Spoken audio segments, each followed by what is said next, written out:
And so we ask ourselves, will our actions echo across the centuries?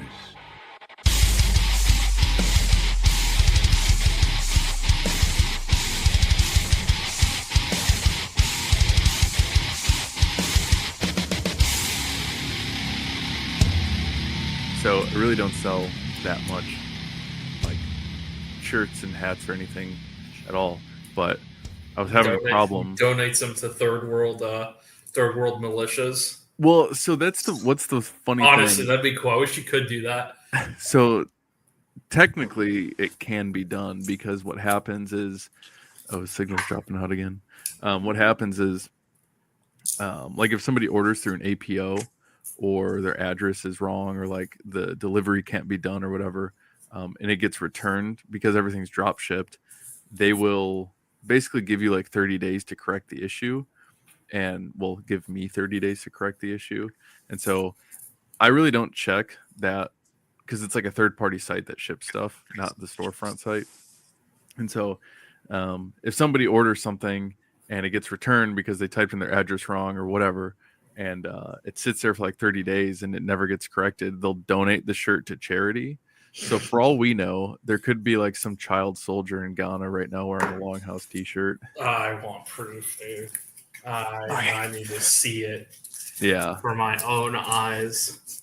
I just need to get really good at Photoshop, or have somebody else that is good at it do it for me, and just start like putting the logo on like random t-shirts of dudes in war-torn countries. Yeah. Different. It's got to be like Africa or like Asia. Yeah. Yeah. Which granted is like where most of the war-torn countries are. It's not really there's not really many like war-torn countries in North America. You could do like Brazilians in the favelas. Yeah, man. Yeah. Chicago. Yeah, that's true. Some Chicago gang shooting with like the. Hey, I'm gonna be real. You could totally do Chicago. You could just get like a huge batch of like Longhouse shirts, and then we just send it to like I need to make sure this gets to the poor children of Chicago and Detroit. I mean, shoot, you could definitely do it in Detroit. Just we'll all pitch in like $300 worth of merch and just leave it in boxes all around Detroit. That's a great idea. I don't think the idea could possibly fail. I don't think that that's a waste of money at all either. I don't think it's a waste of money either. No.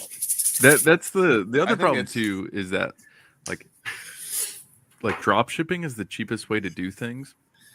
But as a result, I still need to pay for everything that I want to get. So I don't have like any of the new shirts or hats. I have the stuff because like originally for the first like week or two, the logo was flipped around the wrong way. Super rare. Because I thought that, I don't know, I just preferred that look. And then somebody informed me, because like the whole thing was based off of like old heraldry and stuff like that. And some dude informed me that it's always supposed to be facing inward, or like to the left is default unless you have two flanking something, because the idea is that you would put it on a shield and then it would be facing toward the person that's holding the shield. And so anyway, I flipped it, and at that point I had already ordered like a hat and shirt and a couple things for myself to test it and try it out and everything. And like a handful of the guys in the Patreon have like the early access stuff to kind of try it out and see like how it went and how it washed and stuff. Because some of the old shirts, the logo would fade super quick, like all the prints would fade really quick. And so anyway, the only stuff I have is facing the wrong way because it was before I flipped it. So I'll probably end up switching it around. But we had looked into where I live, there's like a small print shop, and I think that my wife was going to run by there, like on a walk, to see what their prices are. But realistically, the prices like aren't. I don't know. I don't really like buying in bulk, especially because like they don't really sell like a ton. Like the ASOG stuff sells the most. Which is funny because I don't have any ASOG stuff. I'll send you some stuff. Yeah, you got to float I it have over the here. ASOG hoodie. Oh. The ASOG hoodie is cool. Yeah, I have an ASOG hoodie actually, but dude, I got fitted for my police uniform yesterday, which is like super funny. And the only thing, security. Yeah, the Ace song Taliban, but no. The only thing that I'm excited about is like a dark blue T-shirt with just like the crest, and then it just says police on the back. Like that's the only piece of clothing that I'm like, wow, this is cool. Everything else, I'm like, oh yeah, I guess, man, thanks. Does Cry still have those like LE uniforms that are way cheaper than? Dude, I need to Combat? get those because so it's dark blue. So they give us They issue, got rid of the black ones and stuff. But I'm talking about the local department. The local department uses like dark Local blue. department. That's what I'm talking about, motherfucker. All right, I guess What you the keep going. hell? No, well, to answer your question, the stuff that was on sale for the longest time were the LA customs. So they had to be dark blue. So that was the LAPD thing. Yeah. But so this department here, the department for the island, their quote unquote tactical color is dark blue. So we're I'm getting issued a dark blue shirt, dark blue like 511s and like 511 boots, which I'm terrified of. And as soon as I get stateside, I'm gonna fucking buy something that looks like them that isn't them, and just replace them. But yeah, the dark blue. So I need to track down LA Customs. It's I'm funny that the Cry Precision. yeah, I'm on the Cry website right now. With the G3 like lax and stuff. Specialty uniform. Oh, they have aviation uniform. I don't think they offer it anymore. Yeah, they have the fields too. I don't know. I don't think they make the LA custom. Oh, they make. Honestly, I'd rather have them in fields than combat. Yeah, the G3 is the LA custom. They have the the LA G3 custom in dark blue. Fuck yes. Dark blue has always been Get 'em like an right interesting now. color. What? I said get them right now. You got to get them. Oh. You got to wear the, Oh yeah. I thought you were like telling someone LA to get up, Customs. and I'm like, oh man, what's going on, dude? You want to hear a murder? Get out of my house! Get up Who now. are you? Stupid fuck. No, so yeah, I guess I need to get LA Customs. That's good to know. I'm glad they still make them. Yeah. Does Darcy offer a Cry discount? I wish. You should. Rich, if you're hearing this, please, please ask. Get a No. Cry discount. No, all we need to do is we just need to force Spiritus to make clothes. Easy. That's true. I'm surprised Spiritus doesn't make clothes. But then again, there's so much shit to Me do too. in nylon. But I'm surprised. That's like the only. Well, not only that, but there's so many companies already that do make clothes, and But also there's so much more that make nylon. yeah, that's true. I feel like with the clothes though, it's I feel like it's way harder. Like I feel like you're one or the other. You really don't get like your Cry Precisions where they do all of it, or like 511. I mean, like okay, so 511 is a great example. Like abysmal dog shit gear for the most part, but then their clothing stuff's great. Like I don't care what anyone says, dude. The 511 stuff of like the past, I'd say 4 or 5 years, clothing wise, is great. It's 100% like solid. The fits are much better. They're not like super baggy and weird and like hot and heavy. Like they have stretch materials and stuff. They're not like super durable, but they're about what you would expect for like a $50 pant or whatever you're getting. But yeah, that's See, I think the issue with like Spiritus though is that if they made clothes, they would be way too expensive and no one would buy them. people would I buy mean, them. people buy Cries. Yeah, I would argue that Cry is more but Cry expensive than also Spiritus. Cry has like the name recognition behind it, and it's like has the cool guy factor because everyone's a cloner, everyone's a LARPer. They see their favorite Me. cool guy Delta dude where literally Literally me. Every like cool guy operator wears Cries. Nobody's gonna be wearing the Spiritus combat pants that they make, and also Cry has kind of solved the pattern too. They've kind of figured it out. They know the combat pant. Everyone wants a Cry Everyone combat wants pants. G3s. That's why or Beyond G4s. Clothing. Well, now, I was saying everyone wants G3s or G4s. You're right. yeah. I mean, think about like I have a pair of Beyond Clothing. Whatever their like $350 pair is that I got for cheap thanks to Tyler's discount. And allegedly. Allegedly.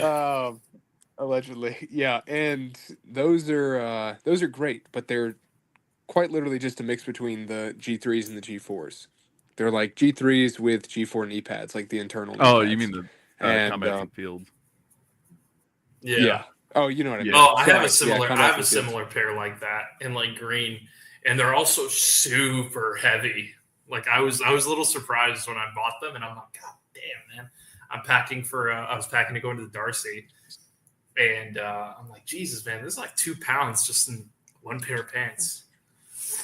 Yeah, But yeah, I like the Beyonds a lot, just because I like them too. mean, Yeah.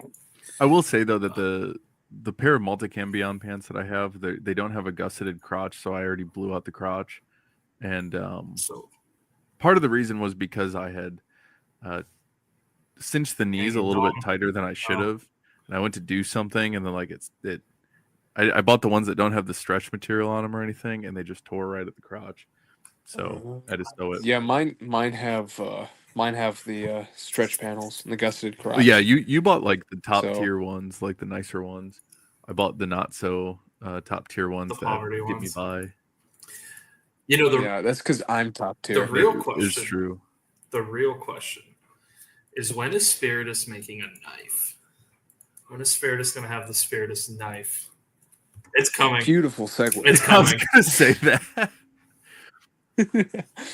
Wow, it's almost like he planned that. It's almost as if I planned it. Yeah, crazy. Going. Yeah, you're gonna love if the Spiritus next. made a You're gonna knife- love the next thing. If you love the idea of knives, you're gonna love the next topic, knives. Man, do I love knives. Man, that's Tell us about the Cayman Islands where all you have are knives. pretty much, man. I mean, Can you own Yeah. those Russian ballistic knives that like shoot out? no way, dude. I don't even know where you would get those. Like even in the States, Russia. they're illegal. Yeah, Russia. Russia. I was going to say that. That's it. That's pretty Yeah. much it. From what I can Took a understand, genius to they're- figure that one out. Yeah, right. It's fucking rocket scientists. We got Albert Einstein over here. But no, ballistic knife would be gnarly. Anything that gives you range, like you have to understand that the thought popped into my head of building like a sling, like David and Goliath sling. And I sat down and I watched YouTube videos about it for like an entire day. And then I think like I just ran out of time in the day. I went to sleep and the next day I forgot about it. But I was studying. I was studying the most ancient form of projectile weapon. But yeah, other than that, it's all knives. Rock. Yeah, literally rock. rocket Yeah. leather pouch, just launched. I mean, it'll kill people. Yeah, look at David and Oh, yeah. Goliath, dude. Yeah, Like no. one of the oldest stories Yeah. of mankind is a dude getting slayed Dude, he by a killed a rock. giant. Yeah, he killed a giant.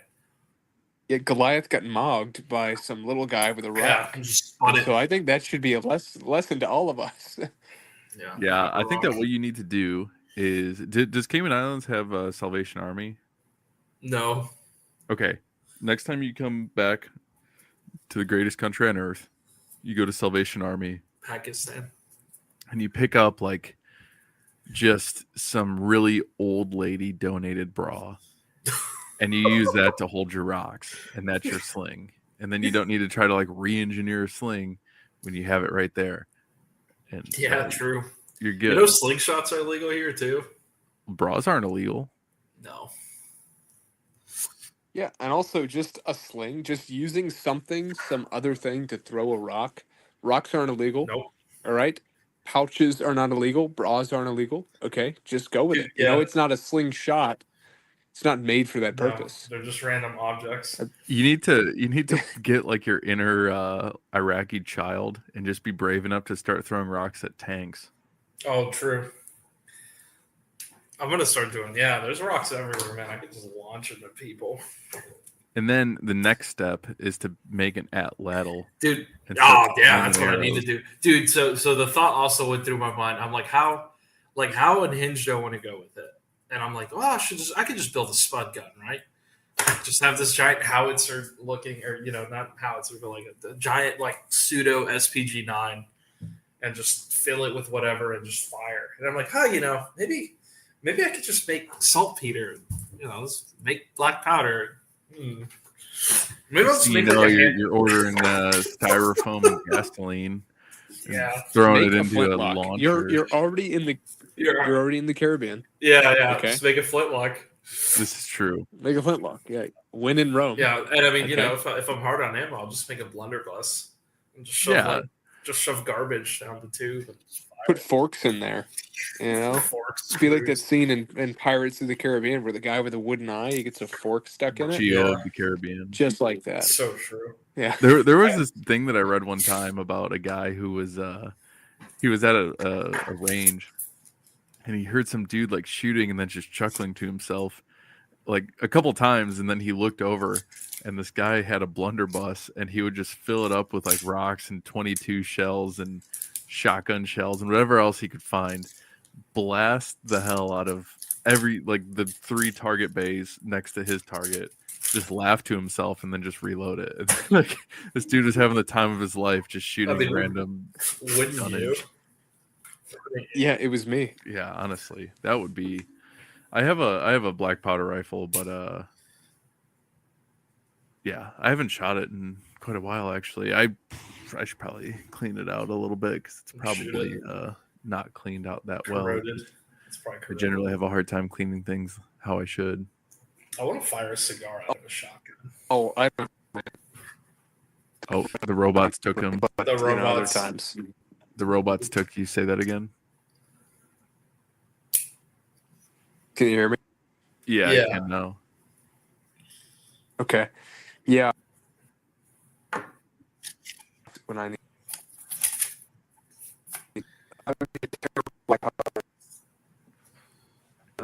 Yeah, mine's probably like seized up.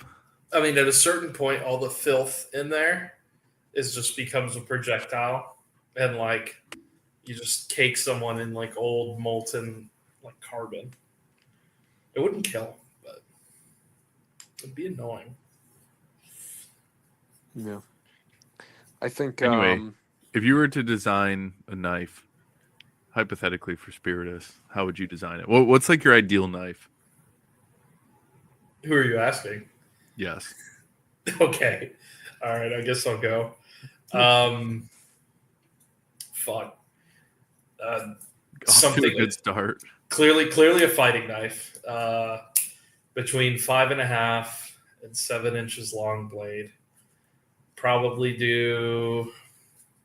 I don't really. Clip points are cool, but you really do start messing a lot with the tips. I'd probably do like a drop point. No Tantos or anything weird like that. I am not a Tanto person. I own like 2.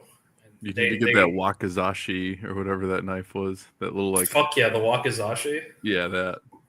But no, so something like that. It's got to have some sort of integrated guard. Obviously, full tang. I don't like the K-bar style, like rat tail tang bullshit. Some sort of grippy micarta handle, which I'm describing like 100 million knives, like that are made right now. That's kind of the funny thing with knives is there's really nowhere else to go with design. With a fixed blade, it really is just like, oh, we're here, we did it. Like, these are the designs that exist, and you can just copy them. But yeah, something like that, in like 3V or Magna Cut or something. What it sounds like you desire is that knife that I can't remember what it was called, but it was the Lightsaber. like, World War II era kind where it had like the brass knuckles built into it. No, I don't want that. I don't like those. You know what? I do like them, but like I would never want to carry that. No, it'd be terrible. Like, that's That'd be not a terrible. knife you'd want to carry. That's like a knife you keep like lashed to your backpack, and then when you're just like storming another trench, you just reach in and like deliberately pull that out, and it's just in your hands, and you just carry it until you die or until you win. exactly. Yeah. It'll be like in the end of the movie The Gray with Liam Neeson, where he's gonna go fight the wolves. You He always bring duct that tapes movie the up. knife to his hand. That's like the only movie you've ever seen. Have I mentioned it Longhouse before? Podcast What? sponsored by the Gray. Dude, I swear you've mentioned The Gray at least like 5 times since we started recording. It's one of the only movies I've ever seen. I know, it's just funny because I haven't even seen it. I didn't watch it specifically because I thought the premise was kind of lame. Because they just said like, "Oh, Liam Neeson fighting wolves," and I'm like, I don't know, man. I don't know if I want to go watch that. Yeah, It's he does like security for some oil rig or something up in the Arctic Circle, I think in like Alaska or northern Canada or something like that. And I can't remember what happens. Some event happens where they're all stranded and they get hunted by these big ass wolves. It's kind of like it kind of has the same energy in some ways as like what's that movie about the lions in the early 1900s in Africa that were killing the dudes that were building the railroad? The Ghost in the Darkness. I know you're talking about. Yeah. Yeah. Yeah, Yes. that. It kind of reminds me of something like that, where like these two dudes are just coming in to basically, kill these larger than average animals. But that actually that movie is I don't remember it super well, but I remember when I was really little, me and my family, we went to Chicago for a vacation. And Sorry to hear that. yeah, and we went to the Museum of Natural History, which has the lions there, and I remember seeing them as a kid. I hadn't even seen the movie. The actual lions.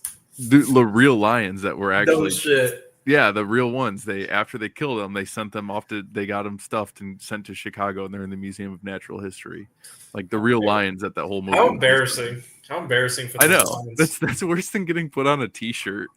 No, you're just stuffed. They just shoved foam in you. And they're like, "All right, dude, you know where you're going? Chicago." they put the little canister of spray insulation in your butt and just fill you up and send you to Chicago. Dude, no, and it's even better if it's like a really bad taxidermy job. So like it's very clearly something's wrong. Dude. Like have you seen the like really bad taxidermy jobs where someone's like, yeah, it's a wolf, and it looks like it looks like it's like cross-eyed, and like somehow the one nose is like crooked. There's a place. The teeth are splayed out. It looks like a child drew a wolf, and then they're like, let's make it real. Next time you come visit the great state of Michigan, what you need to do is you need to look up this place called Call of the Wild. It's in the northern Lower Peninsula, and that's basically what it is. It's an unintentional bad taxidermy museum. It's just a taxidermy museum, but all the taxidermy is really bad. I'm gonna look at them right now. And the tickets to walk around are like $8, and it's totally worth it. That does sound worth it. You said it's Call of the Wild? Yeah. South Wisconsin Avenue. No, maybe it's in like I think like Gaylord, Michigan. It's north of Pearl City. Yeah, it's in Gaylord. Of course, it would be in Gaylord, Michigan. That's why you belong there. Yeah, it's next to Jay's Sporting Goods. That's a good place. And the too. airport. What? Jay's is what? No, it's like right next to the airport. Like you just walk across the highway and it's there. Yeah. Damn, this thing's highly reviewed. It's got like 4.7 stars and like 1,200 reviews. Oh, he left again. Yeah, the Jay's there is pretty good too. I love Jay's. Never been. Yeah, it's there's 2 of them in Michigan. Both are in like the northern portion of the Lower Peninsula, like the northern half. But they're pretty good. It's just like a sporting goods store. But there's one in Clare, Michigan. That's It's more. a shame this is all the fucking opposite direction for me. Okay, make it the right direction for you. Just turn around. No. Yeah. There's a place in Michigan called Buttman. God. Oh man. The funniest part was that that place that we did that force on force thing at was Kurtowski. no, so the closest like town to there was called Dick, and so we were like battle over Dick, The Battle of Dick. battle over Dick. It sucked. Worst day of my life. Oh my No, it god. is. Hardest battle. Worst way to spend money on gas. No, now I'm looking at. Wow, there's a Miami Beach in Michigan. I just want you to know that. It's Yeah. called Miami Beach. It's the gem of the Midwest. Yeah. Just north of Pigeon Bay. Wow. Definitely want to go there. Some would call it the Paris of the Midwest. God. There's a I bet you don't know who's there. what? There's a place in southeast Michigan called Mount Clemens, and it's like a it's not that great now, but it used to be very highly renowned because I guess that there's like these salt I don't know, like reserves or something like Pools? that. I don't know what the proper term would be for like a huge deposit of salt, a salt deposit maybe, but it used to be called. It was determined to be like healing salt. So a lot of the presidents, like Teddy Roosevelt and stuff like that, would go. They would come to Michigan specifically to go to Mount Clemens to have some of this salt because it was. I don't know if it's all like snake oil or something, but it was advertised and everybody swore by it, saying that it would give you like healing. It had like healing properties to it. But it Gave you powers. Oh, yeah. I want to. If it gives you powers, I want to go there. yeah, maybe it's. Oh, do you remember the old Power Thirst videos? Oh, fuck yeah. Yeah, now I do. Yeah. You like unlocked like a memory. Yeah, It's not exactly. there. No, actually, so underneath the Great Lakes, there are salt caves that they fit like heavy equipment into, and there's just massive salt deposits. Like the Great Lakes used to be a giant ocean, and well, actually, a very small ocean relative to the size of the other oceans, but very large. An inland sea. Yeah, an inland sea is a better term for it. Very, very, very. That's tiny the ocean. term for it. Yeah. Yeah, Goodness, that's come why on, I'd say you that's should a know good this, term for it, 'cause that's Mr. the term for ASOG. it. It's the John Asog. ASOG. You're supposed to know these things. Come on. Yeah, whatever. Antarctica also has salt caves Yeah, well, that go into inner Earth. I haven't researched enough yet to start building the lore. But yeah, anyway, It's funny you because can go yeah, underneath. go ahead. You can go underneath the Great Lakes in these massive salt caves, and yeah, that's all I wanted to say. There's stuff down there. That's really neat. Very cool. Thank you for sharing. I've never been to the salt caves, but you can do it. They exist. They are a place you can go. I went into a copper mine Battle one of the time Salt up Caves. in Copper Harbor. Kapahaba. I don't say it like a Bostonian. I know, but it'd be funny if you did. You know where I'm going to go? Sleeping Bear Dunes. That's a nice place. It's nice like once or twice. I've been too many times. Did you go Yeah. down the big dune that all the signs say don't go down the dune? Yeah, of Exactly. course. Climbed all the way to the top, took pictures. Oh, I thought you were gonna say you had to be carried back up. No. Once a Marine, always a Marine.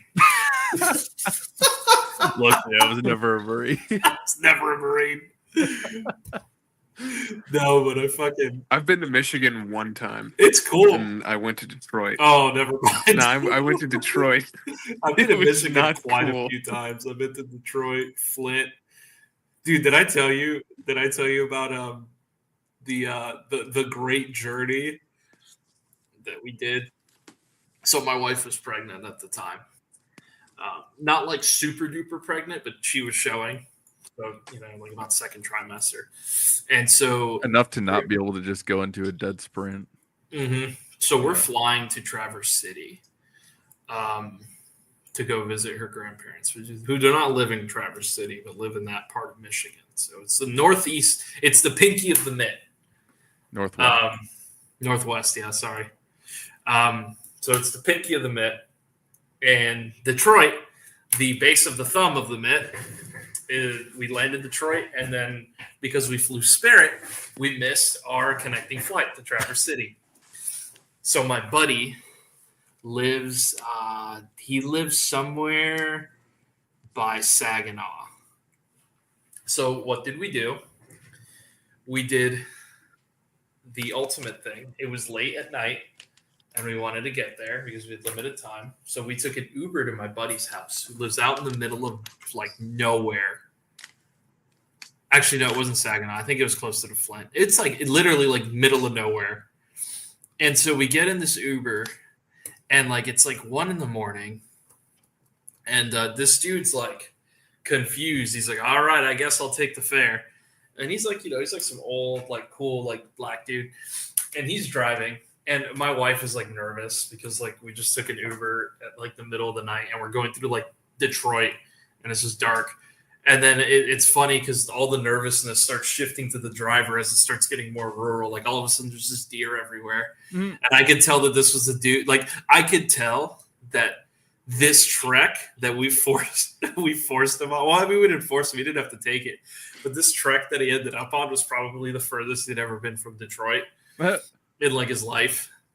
And like he started getting nervous, and fuck, I had to like I tipped him a bunch, and I filled up his gas tank because it really was like about the edge of what you could do for an Uber. And we get to this place, and it's like 3 a.m, and there's fog, there's deer everywhere because it was like a no hunting area, and this dude was freaking out. Finally, we get to my buddy's house, and then my wife's brother and her mom drove down from the other side of Michigan, and we sort of met like halfway, and then I just drove back and thunder ran the entire night. But it was just so funny seeing this dude go from like real happy and talkative to like very nervous, just because he kept driving. Is like obviously the joke and the memes are all like, oh, Detroit, but realistically, it's really not that bad if you don't go into the bad areas. It's really not that bad. Like there are redeeming things to go. Yeah.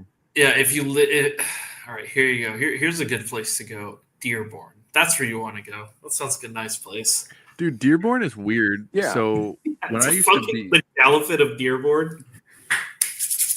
When I used to be in bands, and so we would record with this guy who was in Dearborn, and he had like his studio in his garage and everything, and he lived in like a really nice area of Dearborn, and so me and then our vocalist got to his place, and he wasn't there yet, and he was like, "Hey, I'll be there in like 20 minutes," because he was working, and so we were like, "All right, well, we're gonna go walk over to go like pick up some Jimmy John's or something," so where he lived, it was like right next to this golf course, super nice, like very, very higher end of the pay scale kind of neighborhood. And then we walked through this area that it had like an abandoned parking garage, and there was payphones that were all ripped off of the payphone stand. And then we walked across that, like, through that area, and then we went back into a really nice area where there was the most upper class high scale Starbucks I've ever seen right next to this Jimmy John's that looked like it was out of some like Instagram page that just features very nice Baroque architecture, and there was like 40 Mercedes parked in the parking lot. And then we walked back, and then it was really scary again, and then we got back to this place. Like Dearborn is strange because it was, I mean, you jump in any direction, and it's like, who knows if you're gonna land in a nice area or not. But I don't know. Dearborn is interesting. Sounds like I should stay out of Michigan. You can come stay with us. I'll come stay with you. I like the northwest part of Michigan, just not Traverse City. Yeah, if you do like the Tunnel of Trees and stuff, like by Traverse City and Sheboygan, or not Traverse City, but like Sheboygan and stuff like that, it's pretty nice. And then you have the Dark Sky Park up in the northern part by Mackinac. It's pretty nice. You go there with nods, and you're like king of the castle. Powerful. Yeah, and then you can go into the UP, which is like a whole different world. It's funny when because after my wife and I got married, we went to Alaska for our honeymoon, and while we were there, we struggled to see a moose. We had seen we saw one. We did like a 3-hour horseback ride north of Anchorage at this place in Parker, Alaska. So you go to Anchorage, and then you go like 40 minutes north, and there's a place called Parker, and you can do like these guided horseback rides through the mountains and stuff. So we did that, and the girl that was leading the tour was like, "Oh yeah, we pretty much always see moose on like the 3-hour tour," which was the one that we had gotten. Meese. And so we don't see one. We see one like way out in the distance. It's like a little brown speck in a giant field of super meese. tall grass and trees and stuff. So it doesn't really count.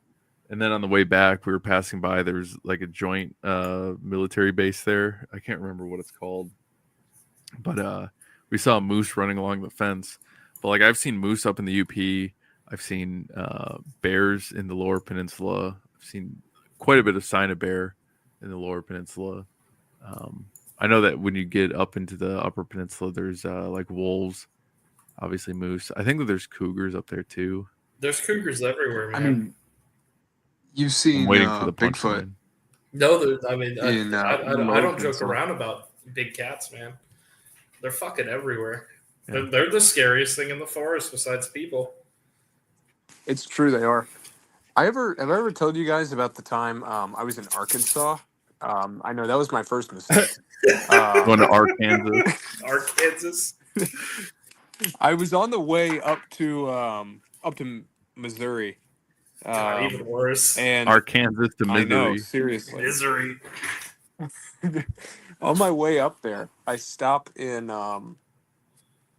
what is it? Mark Twain National Forest. So I guess that might have been, or it was either Mark Twain or some other one. So it was either Arkansas or Missouri, somewhere around there. It was middle of the night. I'd been driving since like 5 or something.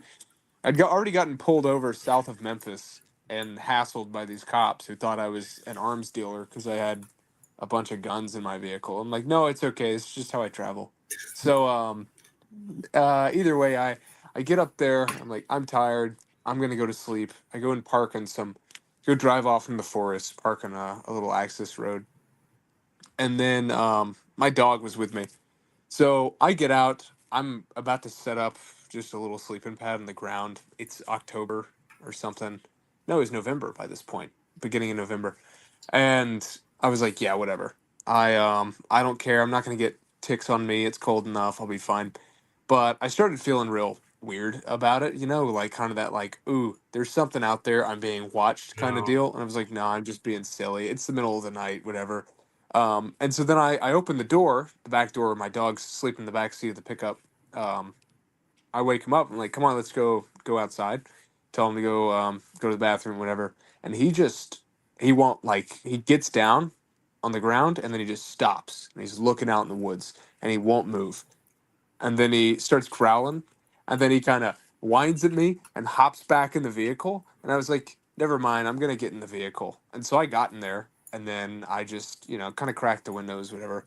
I had a gun next to me. I was like, I'll be fine. I don't, and then that night I hear like cougars screeching kind of stuff, That's what you And I want was to like, hear. oh my goodness, there was a cougar outside the vehicle. Like, that's insane. Like, it's probably just off in the woods somewhere.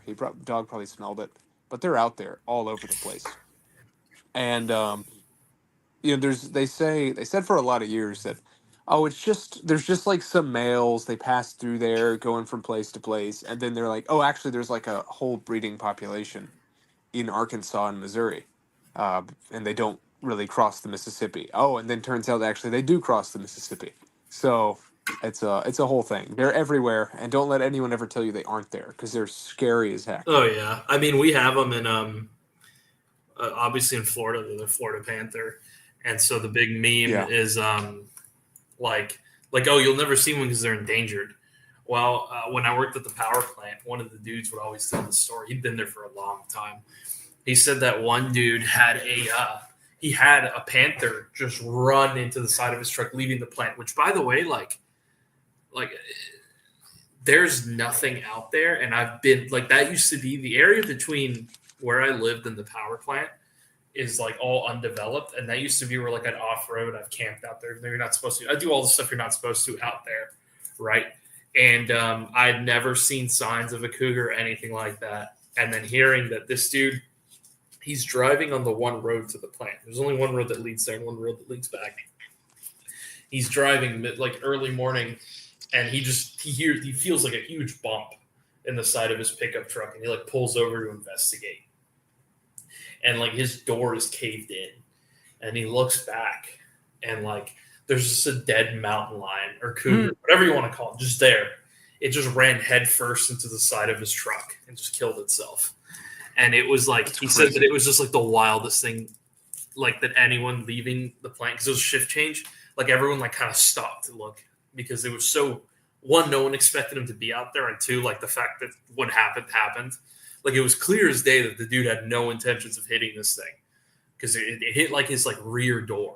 Like it was like, how do you do that? So it was very surprising. I had never expected to see any cougars or mountain lions or anything, panthers out there.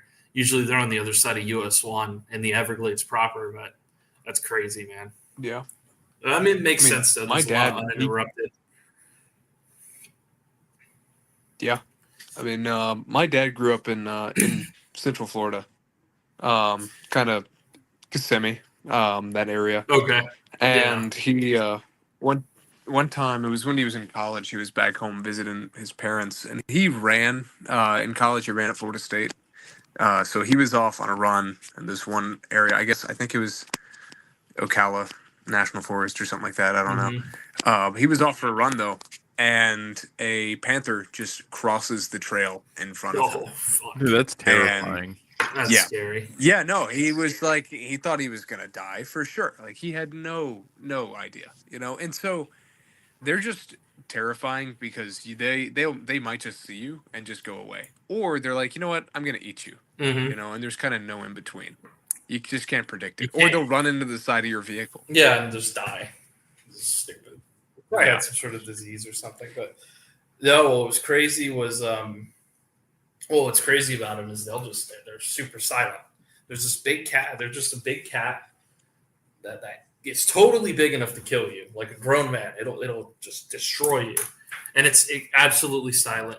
It's brown, so it blends in to fucking everything. Coyote Brown vindicated. Yeah, Coyote Brown vindicated. Like I should call it Cougar Brown, but it's just an animal that blends in perfectly, is completely silent, and has the means, ability, and opportunity to kill you. Well, that's what's crazy too, is that like the house cat is honestly one of the best predators, but they're just small enough to where they're not really like a threat. Yeah. So I don't know. I would agree that any sort of big cat is terrifying to be in the same area with. And that was actually one of the things, was that when I had like my whole Bigfoot experience, or supposed the noise that we had heard, we thought like, oh, maybe it was a cougar or something like that just went really far south in Michigan, because normally they're in the Upper Peninsula where it's a little bit more rural. Yeah, rural. And so we were looking around and trying to find sounds of them screaming and all that stuff, and trying to just find a match to the sound that we had heard. And then we realized that it wouldn't just crash through the woods like that, because it would pretty much just walk up to one of us sleeping in our hammocks and just start tearing us apart. Yeah. We'd never even know that it was right there. Mm-hmm. That was one of the things, like with my weird experience in the Arkansas, Missouri area. I just I didn't hear anything in my ghost story. I didn't hear anything. I didn't know anything was there. And then it just, later that night, like I don't know. I just heard sounds and stuff. I'm like, that's weird. Either it's a person or it's a cougar. So person would definitely be much more terrifying, because nobody should have been out there. But, yeah, wait, can y'all hear me? Yeah. Yeah, we're listening intently. Okay. Sorry, I was just making sure that my audio didn't cut out again. See, I live in constant fear of losing my audio. So true. But yeah, either way, that's my story. I kind of lost it. Well, it's late for me. It's past my bedtime. Yeah, same. What's your ghost story? Ghost story? Yeah. Should I tell a ghost story? Yeah. All right.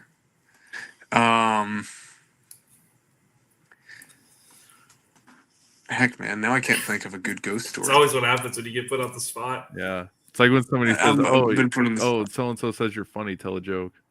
No, I can't just do that. No, I swear I'm funny. Why is 6 afraid of 7? No, but honestly, we were going to talk about knives and watches. Oh yeah, Yeah, dude, I saw you were selling that Wenger, the VigTig or whatever. yeah. I did sell it. Oh, nice. I sold it to a friend of mine. He's a great guy. He's actually he's entering the best guy. Dominicans. The best guy. Entering the Dominicans Nice. soon, imminently. Yeah. But we had him over for supper last Wednesday, and he had been asking me about knives before, maybe a month prior, and I was like, "Hey, are you still looking for a good knife?" He's like, "Yeah." I'm like, "Okay. Do you want this?" He's like, "Yeah, sure. How much?" I'm like, just whatever. I don't know. Pay me whenever you can." And so now he's all excited because he's got a nice knife. Yeah, it's a real But, nice knife. The Wengers are, as far as I understand, they're supposed to be pretty good. Yeah, no, it was a really not. I guess it is. It still is a really nice knife. It sucks now because I my don't biggest own it. thing. Yeah. It's not. Yeah, it's terrible. It's the worst knife ever, actually. No, I kind of. It's just the one I had was the VigTig, and it's like a small Scandi. And Yeah. I am of the belief that you can only have so many knives of a certain size and profile, and with the same grind Yeah. before you get tired of them. Yeah. And so I also have one of those primitive woodsman bushcraft knives, bushcrafters as they call them, which is like the same size, very similar blade size as far as just the overall length, blade length, handle length, everything. It's got similar proportions, but I like the look of the primitive woodsman more, and also it's slightly thicker Oh, okay. and So has yeah. yeah. So if you're gonna use it, it's like a Scandi knife. If you're gonna use it for like woodcraft or whatever, I use it a lot for just like shaping, rough shaping Yeah. on handles and stuff like that, and just kind of silliness. Skin. So Oh, go on. yeah, I was just gonna say, yeah, I decided to get rid of it just because No, I mean, I don't need that many Scandis. Absolutely. I like I don't own many Scandies, and most of the ones that I do are just Mora knives, like the cheap, like one of my main fishing knife is a Mora fishing, which by the way, like if they just made it bigger, it would probably be the best fishing knife in the world. And I like the Scandi grind for the obvious, like, oh, it's easy to sharpen. It's very easy. Like I didn't realize I didn't get a Scandi ground knife until like well into me owning knives and like sharpening them. So when I got one, I was like, oh, okay, so it shouldn't be too hard to sharpen. And it was like the easiest thing in the world because like there was no trying to figure out like, am I matching this, this edge geometry? Like, is this the right angle? It was like, nope, just lay it onto this flat part and just push it forward a few times in each direction. And oh, congrats, your burr is gone and you're razor sharp. Every knife becomes a Scandi grind if you own it long enough. I mean, you could grind a lot of stuff into a Scandi grind if it was like no, I'm not about to get into the grind argument, but yeah, I'm not going to disagree with you. Yeah, I have a handful of knives. I have some Scandis and stuff like that. I think one of my favorite knives, honestly, is a Heli that I have, and it's one of the least used knives that I have now. I used to just keep it on my belt, but because it has like a leather sheath with just like a belt loop on it, I really don't use it that often. But it's just one of the best looking knives I've ever had. I remember one year for my parents, their anniversary. My mom was asking me like, "Hey, what's a nice knife to buy?" Because she was going to buy my dad a nice knife. And my dad is similar to me, where he's like really into into like a lot of the old like primitive bushcraft stuff and all that, which I like it. I just don't prioritize any of it. because I only have so much time to do stuff like that. But he Mhm. really likes a lot of the very like natural stuff and all that. But anyway, so I recommended to get a heli, and she got him the one that has the reindeer antler in the handle. I can't remember which model it is, but I got a different one, and I remember that I got it, and then like a couple days later, Tour Knives came out with one that I really wanted.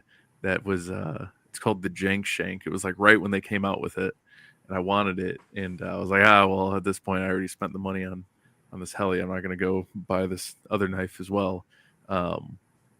But I'm glad that I bought this heli, even though I'd like hardly ever use it anymore. But it's super nice. But like I that, saw, yeah, yeah, go they're ahead. cool.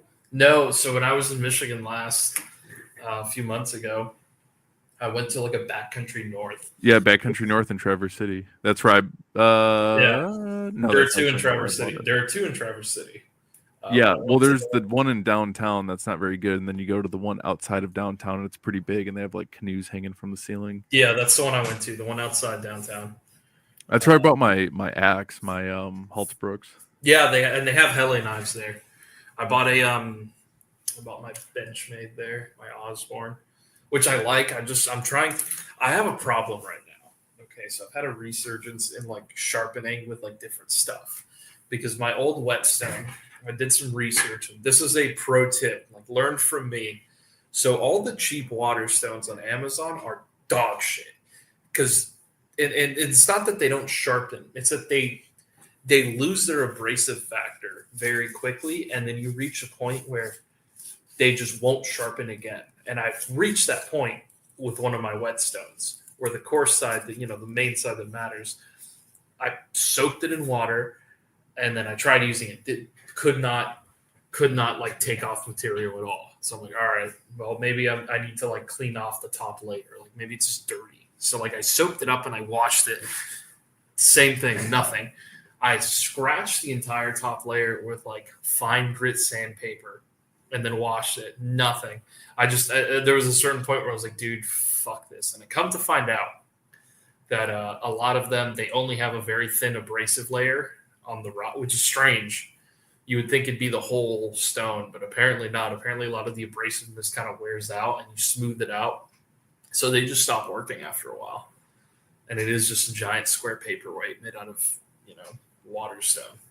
So after that, I've been on like a bend for, I've looked up all my old diamond stones and stuff, which is to this day the best. If you ever need something to sharpen every knife from like Gucci to, just your inexpensive like buck folders and Gerbers and stuff like that, any sort of diamond stone from a reputable dealer is going to be your, like if they're DMT diamond stones, or like Sharpall is actually pretty good, and they're out of China, which is surprising, but they're consistent. And you can get like Spyderco ceramics and stuff. There's all this stuff. So I've been going down a bender of sharpening, but the reason why I don't carry the Osborne is because I sharpened it very well, and I'm like, all right, well, this one's done, and like it's one of those like you do something really well, and you're like, all right, I can't touch it anymore because if I touch it, I'm gonna fuck it up, and then I'm gonna keep trying to bring it back to that original perfection. So I don't want to carry it. So I'm carrying a bunch of other knives right now. I'm trying to get them dull. And funny enough, without Amazon packages and a lot of, like a trade job, you really don't end up using your knife very much. So yeah, I ended up going through a bunch of different whetstones, and I have the I think that it's like the Fall Niven DC3 or something. That's like a little little pocket. one? Yeah, Like a little pocket those are field cool. one. But normally what I'll end up using actually, I felt a little gay when I got it, but I love it, is the I think it's called like a Work Sharp. Work Sharp's like got like the big, but not Monopoly because they're not the only, but they're going to be like the easiest sharpeners to find. Yeah. And I got one of those and it works great. And it takes almost no time at all. And you make like a very, very sharp knife. And you can set the angle, you can set everything. I love it, honestly. Those are great. So I'm a big Work Sharp nerd. I have a lot of Work Sharp things. Yeah. Yeah, that's a good one. The main, because for like everyday carry stuff, I just use Benchmades. I have a little Spyderco but I don't really carry it that often. I will sometimes. I usually will carry it depending on what pants I'm wearing. Like if the pants have a pocket to where it's not like if I can't fit a knife in my phone in my right pocket and comfortably put my hand in my pocket because the pocket's like too Too narrow. Yeah. I'll wear the little Spyderco. I can't remember which one it is, but it's like really tiny. And I bought Ladybug, some man bug. man bug. That's one of the models. That's what it's called. Uh, It's called the man bug. It is and it is I think funny. it's the It is ladybug. I have a Benchmade 940. It's a magical knife actually. I've had it for years, and it has the magical ability to never actually get lost for any significant amount That's of like the time. best knife. If I lose That's it, the best knife in the world. Yep. That's the one that never. exactly. If I lose it, it reappears in my pocket later. So it's great. But I actually carry a fixed blade every day, Yeah, and I kind of rotate. yeah. I'm the Um, same way. I rotate. I've been wanting to carry fixed blades more. It's just I'm wearing shorts because I'm obviously here in a tropical island, so I'm wearing shorts a lot. And How long It of a becomes- knife are you carrying? fuck, man. I mean, I have quite a few fixed blades that I set up for pocket carry. Some I don't even carry. Like I don't really carry my Winklers anymore, because it's just so goddamn humid and wet here, and like that coupled with my sweat from the heat, the carbon steel is just not great for like rust. Like it pretty much has to live coated in oil, and then I have to like inspect. Like even when they're in the drawer, I gotta inspect them like once a month just to make sure that they're not like starting to rust. Because it's just their Winkler knives are great, dude, but do not put them in anywhere near salt water. no, yeah. I mean, it's 80 CRV2 is it's actually my favorite steel.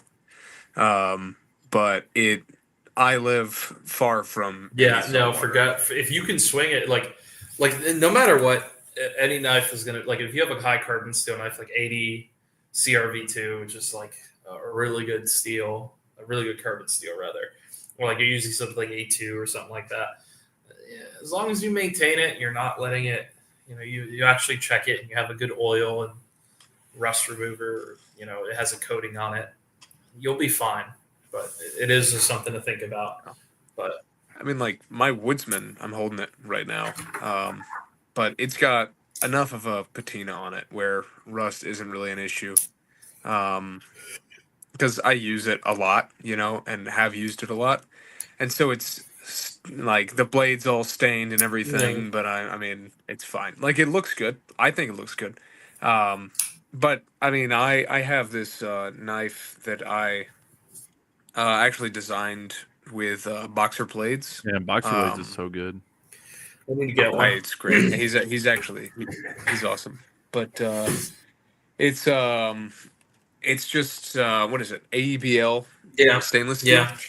which I was a little skeptical about because I had never really liked stainless before, but it holds an edge really well.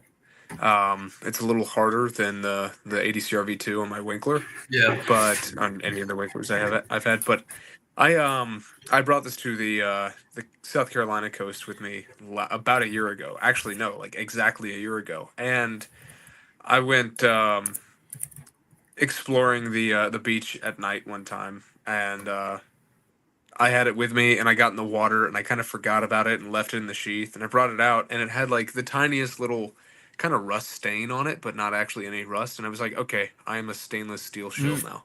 This is great. So my most recent fixed blade is a White River, which are made in Michigan, funny enough, and I bought it in Michigan. I was at a gun store outside of Traverse City, and it's like S35VN, and I pulled. It's probably the sharpest knife I've ever bought that I can think of. That thing is still like razor sharp. And what is the first thing I do when we got back that night? We were at the where we were staying, and we were going to build a campfire. And there wasn't an axe, so I'm like, fuck, we should make some kindling. So I'm gonna have some fun with it. This knife is either going to be really good because I'd heard good things about White River, or it's going to fail, and I'm going to just be like, well, I wasted money, but I'm glad that I found out here and not, fighting for my life with this knife. So started just batoning wood with it, dude. This thing is still razor sharp. No dinging in the edge. And this is hard cherry wood and birch wood. No, the birch wood wasn't too bad, but this is like But I mean, dried cherry. when it's been dried, yeah, dude. And you kiln dry it. It's insane. well, this was dried open air, but it was like after it's like a year old log, Yeah, well seasoned. It's that thing is fucking bone dry, and I was using one piece of kindling to hammer this fucking knife, and it's not a big one. It's the White River Hunter, and so it's like a 4-inch blade. Super comfortable micarta handles. It's by far no finish on it. It's just nice polish. Looks great. Very attractive knife for what I paid for it. And performed great in a job that it was not meant to do, and I was so happy. I was like, didn't break. Didn't have any edge roll, nothing crazy. It held up, working as an axe, and I was so happy. But stainless steel, that's one of the things that I kind of want to get more into with fixed blades, is some of those stainless steels, because I was the same way. Like you said, I'm like, stainless steel on a fixed blade. Usually everyone memes the carbon steel. So yeah, I've one of the Benchmade Adamas knives. That's a D2. And that's pretty nice too, like a coated D2. It's a little difficult to sharpen, but it stays sharp for a really long time. And since it's coated, I haven't had a problem with it. Obviously, like the very edge part where your exposed like blade portion is going to rust if it's humid or salt or whatever. But it's pretty easy to just sharpen and get it off. But I was pissed because I overlooked the fact that it has like this saw thing on the back that I don't really know what their intent of their design was on the back side of it, like on the spine. But you can't really baton with it because the wood just sort of sticks into it, which I think that the new Benchmade Adamas fixed blades have just a smooth spine, which is nice. But yeah, that was like one of the first like nice knives that I bought, like fixed blades. I still have it. I have an EC3. I have 2 knives from Boxer Blades. Both are phenomenal. That Heli, which the Heli is cool too, because the Heli, they use a triple laminated stainless steel, or like a triple. I think it is triple laminated, but basically the inside is like a softer stainless steel than the outside. So, just the way that they have it set up it's pretty nice for sharpening and cutting and everything, but then it stays like rust free and all that stuff. there's a brand that I want to get a knife from. They're out of Spain. They're called Joker Knives. And I've heard how I got these scars. Yeah, right. So I bought a knife from Spain. And now it's just Spain without the S, it's. But apparently these are really good, and they're on Amazon of all places, and they're really inexpensive. But they're supposed to be really good.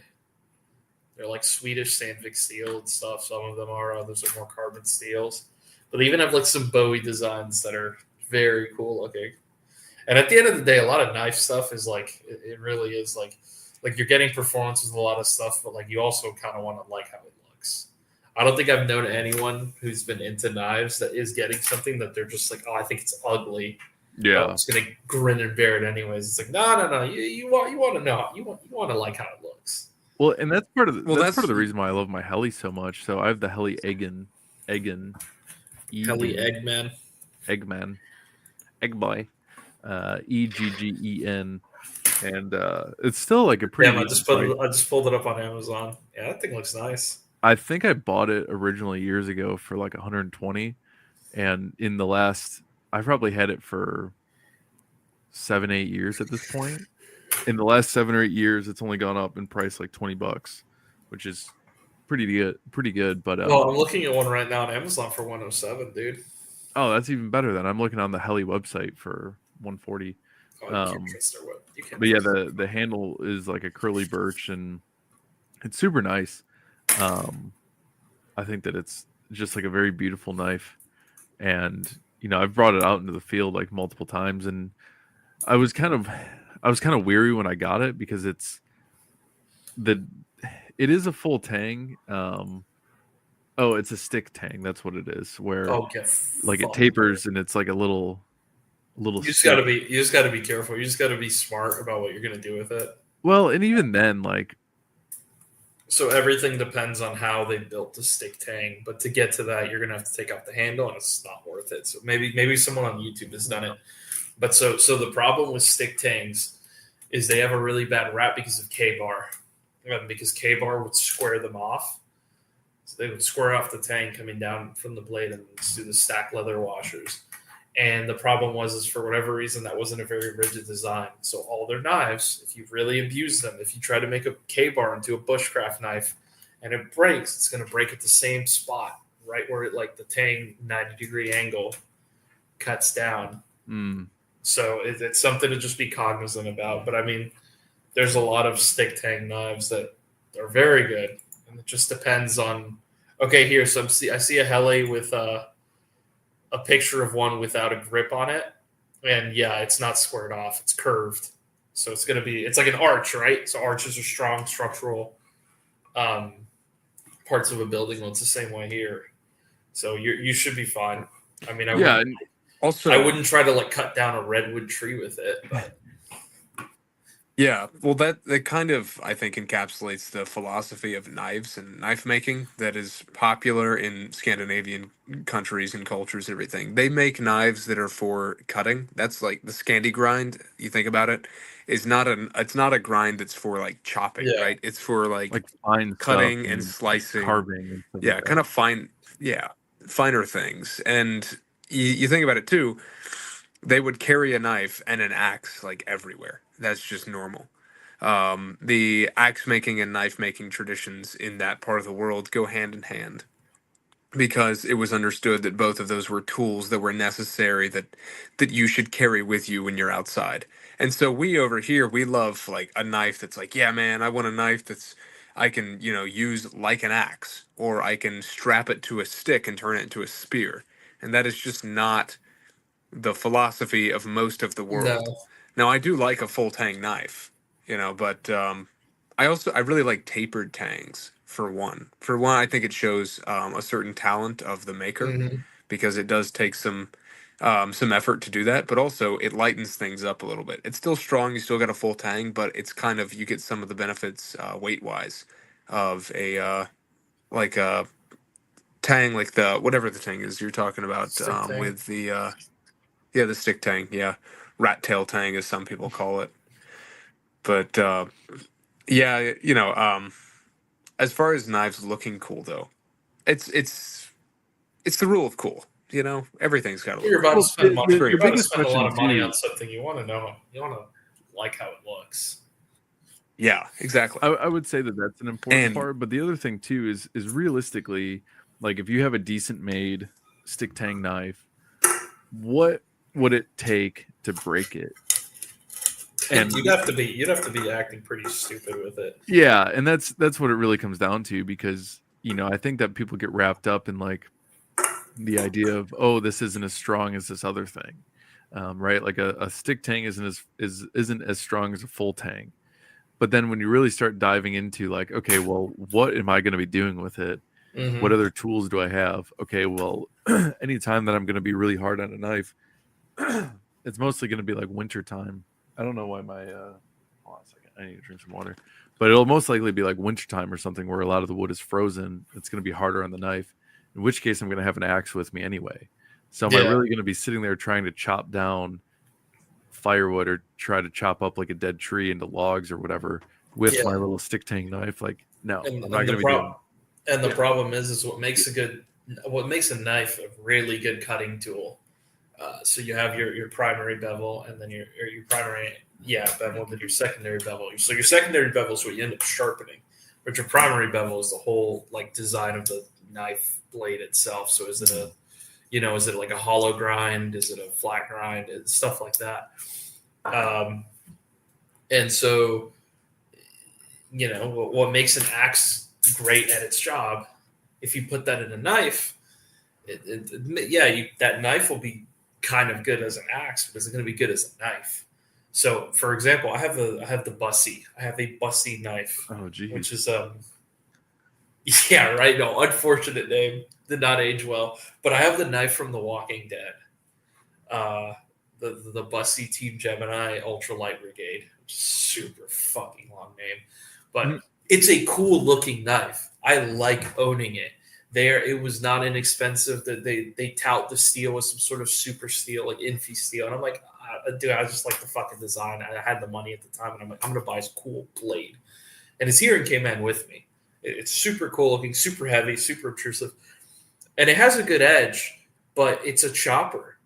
I couldn't, like, even if I had that miniaturized, I would not want to like open a letter with it. I wouldn't want to fucking like shave down some wood with it. It's just it's not, the geometry for it is just not conducive to that. It's great for, I need to chop limbs off a tree or a person, or in the show a zombie or whatever. Like it's a combat knife and a chopper in that regard.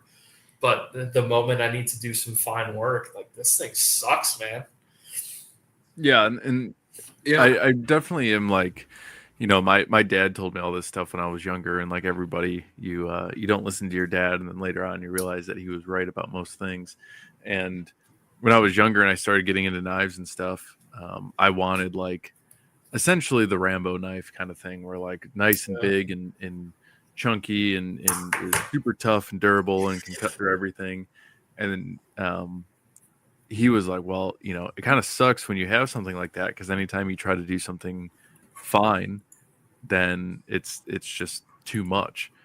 And I was like, yeah, I don't know, I still want this. So he had a Cold Steel SRK. He's like, just use this for a while. I did, and I was like, I realized that he was right, but I didn't want to admit that he was right, so I just stayed on that path for a little while of just trying to get like bigger knives. And then once I started getting into like heli and these like more kind of bushcraft oriented knives, where it's implied that you're probably going to have an axe with you or something to do that heavier, the right tool for the right job kind of thing. Yeah, you're not going to build an entire house with a hammer. you can if you're brave enough, though. Exactly. I mean, you could use a heli to chop down a frozen oak tree if you were brave enough. But I realized like, okay, this is way better and this is way nicer, because looking on the site, this knife is like 5.5 ounces, including the sheath. So it's tiny, or it's like, real lightweight. And I remember I was in a surplus store that's kind of by me, and there was a guy that walked in, and he was like, yeah, I'm going to start taking the family camping, so I want to get a really good knife for this stuff. And already I knew, like, all right, this dude's probably going to go to like a campground, or even if you go like dispersed camping, there's really not like a whole lot of like heavy duty knife stuff that you're going to need to really be doing. And he ended up getting some like super cheap, made in China, like $30, knife. I think it was like a reproduction of the Rambo knife, where you could like open up the handle and like put fishing line and stuff like that in there. God. And he was looking at that, and I was talking to this dude. I was like, this is what I'd recommend to get, is something smaller like this, and like an EC3 even. That's even like a full tang knife, and it's pretty heavy duty. It's pretty thick. And he was like kind of like listening, and then I saw him walking out with that knife that he had paid for, and I was like, this idiot. But one of this, I had an Ontario RD4 is like my first serious knife that I had got one year. That thing was massive, dude. It's like a 1/4 inch thick of 1095. What is it called? The Ontario RD4. I had a Tops bushcraft knife, one of the bigger ones. That sounds pretty similar to this, like massive knife, super thick, almost a 1/4 inch thick, or maybe it was a 1/4 inch thick, and it was just stupid. I mean, I could baton through stuff with it, but anything finer, it wasn't great for feather sticking because it was just so huge. And so it was kind of funny how it could do this one task that an axe can do better, and could do it fairly well, but it couldn't do any of the other tasks even moderately well. Yeah. And that's actually one of Boxer Blades, Tanner, he's sending me a knife, one of his lone wolves or something. I think it's like a 6-inch blade. Normally, he makes it with a thicker blade stock, but he wants me to test it, and it's just it's going to be um, um, significantly thinner than normal. I don't remember how thick it's going to be or anything like that, but really thin blade stock compared to what it normally is. And he wants to kind of prove a point. And he's like, I want you to test it. And I want to test this hypothesis that you can use a thin knife for like big knife tasks. It doesn't have to be some big giant thick chopper. And I like that idea. I also am of the opinion that for the most part, every fixed blade task, I mean, like kind of the sweet spots, like that 8 to 9 inch overall length with a 4-inch blade. Anything bigger than that, and it's just kind of excessive. Yeah, I'd agree. And you know what though, one of my like guilty pleasure knives of one that I would love to have and stuff, but I just can't justify getting one, is one of the Tom Brown trackers. Oh God, dude, I don't even care. Say what you want. Tom Brown tracker, I think is a sweet knife in terms of just the fact that I really enjoyed The Hunted growing up. yeah. But other than that, One of the few movies you've seen. yeah, that with Tombstone and Whatever with Tombstone. Fuck. and the Gray in Prometheus and Lord of the Rings. Yeah. I mean, the tracker is a really cool looking knife, and it's supposed to fill that role, like the one do-it-all knife. You can do anything in the woods with it. Yeah. But it's a jack of all trades, and it's not actually a very good knife, according to everyone who's actually used it. And that's the thing that sucks and then I think that they came out with like the mini tracker. Yeah. And Dave, I don't even. Yeah, Dave Wenger makes a lot of mini trackers. Well, you know what Wenger makes that I really want to get is and it's fucking super simple and normy, but the pilot or the co-pilot, I think it looks cool. The pilot looks great. It's actually the first knife I saw that made me like really like Wenger and think, I need to follow this guy and see what he's doing. And I really do like it. I'll get one day. I'd like another Wenger knife. It's just I didn't, I didn't. You had too much redundancy. Yeah. No, that's cool. I like his stuff. I want to get one. He also has some cool tomahawks. I want to get a half-face blade at some point. I just haven't been able to like pull the trigger on it. I don't know why. So you just join the Facebook group. That's what you always do. If you ever get into knives, like nice knives, there's gonna be a Facebook group for it, and you're gonna find guys who are just collectors who buy and sell them like crazy. Yeah. Well, they're not even hard to get anymore unless you want like a one-off, like that's $1,000 or like $1,200. But like the actual basic designs that half-face blades have, like, dude, I remember when I first heard about them. The moment they would drop, they would just evaporate. It'd be gone. And, you pretty much had to have what you wanted. Like, you pretty much had to just spot what you wanted and immediately add it to cart, have all your payment info saved, and like just buy it. So otherwise, you weren't going to get it, man. These things disappeared. But now, if you wanted a Crow Junior or something, you can get it. But times have changed, and now there's so many knife companies. It's always been a case where a lot of great knives are made by very small knife makers. That just it's a dude that makes like maybe like 5 or 6 knives like a week or like a month, and that they're exceptional designs, they're exceptional like craftsmanship, but well, that's kind of how I feel about like Boxer Blades, because he's a pretty small, just like independent knife maker. I'm pretty sure that he told me at first that the guy that taught him how to make knives was also a knife maker who made knives for, I think, a couple of the guys that were, they all won like whatever season they were on for the show Alone, where you just have to not die. And that show's fucking cool. Yeah, dude, that show is sweet. I've only watched one season. Yeah, I've only watched one season, and I watched it with my wife, and I was just like, oh, dude, this is all like reality TV. And it is a little bit, but it's still like, oh, man, dude, like, oh, you can tell this dude's starving. Yeah, that's exactly how it was for us, too.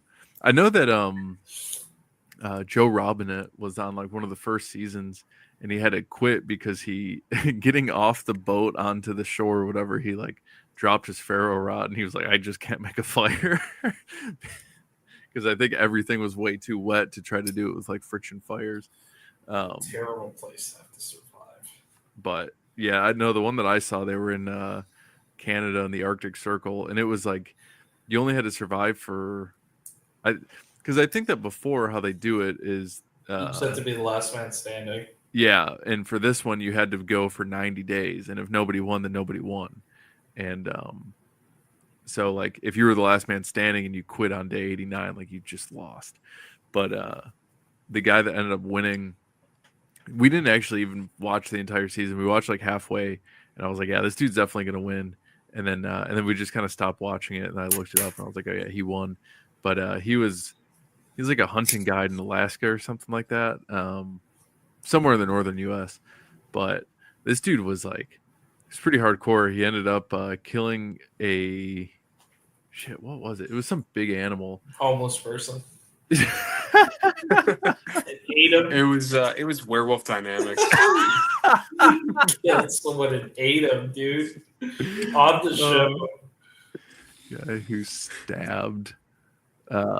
He shot him with a Oh, it was an ox. saddle. It was a An musk ox? ox. Whoa, dude. Yeah, he ended up stabbing to death a musk ox, Brian goes and then hard. was able to like hide all of the meat because it started to get dark out, and he went to go back to his house, and he ended up building his house by making rocks. Like he just, well, not making them, but like moving rocks He like an incredible manifests them. distance. And the whole time the dude that was narrating was basically like, this is stupid because of how many calories you're burning doing this. This is not recommended to do in a survival situation. He ended up just killing it because he stabbed to death a musk ox. He ended up shooting it with like a homemade bow or something that he had. And if I remember correctly, and it was kind of wounded, and then he just snuck up on it and just started stabbing it. Dude, that is so much meat. Yeah, oh yeah. And And then then, he was complaining, like, oh, well, he's spending so many calories. Like, dude, he just killed like a. well, no, giant he ungulate, built dude. his house like a while before he killed this ox. Oh, okay. So he was like scavenging for berries and doing some other stuff, and like catching is a funny, rabbit though. in a It's snare like- while dragging these massive rocks that were like half his body weight. That's like ancient man, It's like I'm going to expend all of my calories hunting a mammoth. If I don't kill this mammoth, I will either die trying, or I will just starve I will afterwards, commit and that's seppuku. okay. Yeah. Well, surely. It's definitely not as cool as killing a muskox, but I am a forester, so that's one of the reasons I carry a fixed blade every day, because I can. I work outside. It's great. But just on Monday, I was out marking some timber, and I saw some hogs. Well, actually, saw some hog sign, and then Like heard A10s? some. Yes, A10s. Yeah. Eating in the forest. Saw some wild Some pigs. wild Saw A10s pig sign, grazing in and a then field. yeah, heard them. And so the wind was on my side. I was I was upwind, and I'm like, good deal. So I decided to try and get as close as I could. Hindsight, I suppose. Like my wife, I told her about it, and she got angry at me. She's like, "Why would you do that? That was stupid." I'm like, "Because it is man who is made in the image and likeness of God, not pigs." So I just had this stick that I carry around with some flagging on it, just like a walking stick, and I've sharpened it. And my knife, I had my knife out, and I was just stalking these pigs for a good ways, and then finally they crossed a stream, and I was like, maybe I'll just let them go, because I've I've started to ignore my my objective, and I'm supposed to be getting paid for this. So, but it's just, that's one of those things, right, where I was just in my head, I'm like, yeah, I'm gonna stab a pig to death. This is totally normal and a good thing to do. Probably wouldn't have gone that well, but I did have this feeling, where I felt like you're talking about this guy on Alone. I'm like, yeah, I'm literally him. He's me. Because I was like, I'm either going to stab this pig to death or die locked in Mortal Kombat, and they'll find me with a dead boar on top of me with my knife like Sticking in its out of skull. it. Yeah. Yeah. Yeah. Yeah, But that's those why I are carry a so- fixed blade. Those are some of the most like compelling stories of like, man, especially taming the frontier. You hear about what some of these dudes did, and like it's already like a legendary exploit when they did it. But like to just kind of to be able to rotate the premise of what they did in your mind was just like this dude is out there knowing that there is no help coming, there's no hospital, any serious injury, and there's no chance of him ever leading a normal life again. He's out there doing this shit. Yeah, that's me. I'm a frontiersman. I was supposed to be, that's for sure. That's why I don't fit in with normal society. It's not my autism. I was just supposed to be on the frontier. I wonder if somebody could be autistic with a special interest of human behaviors and just be like the most sociable guy in the world, like super charismatic. You probably could be. Yeah, he's me. Yeah, no, me. Not only am I an expert in interpersonal relationships, I also am an expert in Napoleonic heavy cavalry and dragoon tactics. And hand rubbing, And hand rubbing. change counting, coin counting, hand rubbing, and coin clipping. Jesus Christ, what are you trying to say? I think you know. No. Oh no, he's a. So mean. I didn't ask for this. You did by coming on. Okay. This is So I think we've covered knives quite a bit. All right, next question. What watch are you wearing? No, before that, I hate you. would you rather have to fight a crocodile in the water or be 4'11" for the rest of your life? Oh, dude. I mean, it's like saying like, would I rather kill myself right now or die in like Mortal Kombat with right now? Like assuredly die or be a midget. You can have a knife. No, you're still gonna die, dude. I know. I would fight the crocodile because listen, there's a bunch of Guatemalans who work at the sawmill that I procure timber for, and I just couldn't do it, man. They're so small, they're tiny. On Monday we killed a bunch of pigs, and I had my my rifle out there. In the mix. Yeah, no, listen, the Guatemalans, we enlisted two Guatemalans to come help us move the carcasses.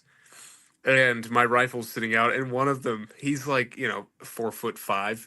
He comes up and he grabs my rifle, and of course I'm like immediately like, oh boy, where is this going? What's he doing? And he poses and gets a picture. And this rifle is with the suppressor is the size of him. Yeah. Oh, this man is tiny. 100%. Yeah. Dude. And it's just I couldn't do it, man. I couldn't.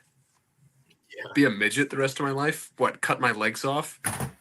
Yeah, you could be like a Cotton Hill. You'd be like, I killed three men. They took my I've name. been They took my shit. around so many crocodiles, not just alligators, but fucking honest to goodness crocodiles, because the power plant was a crocodile sanctuary.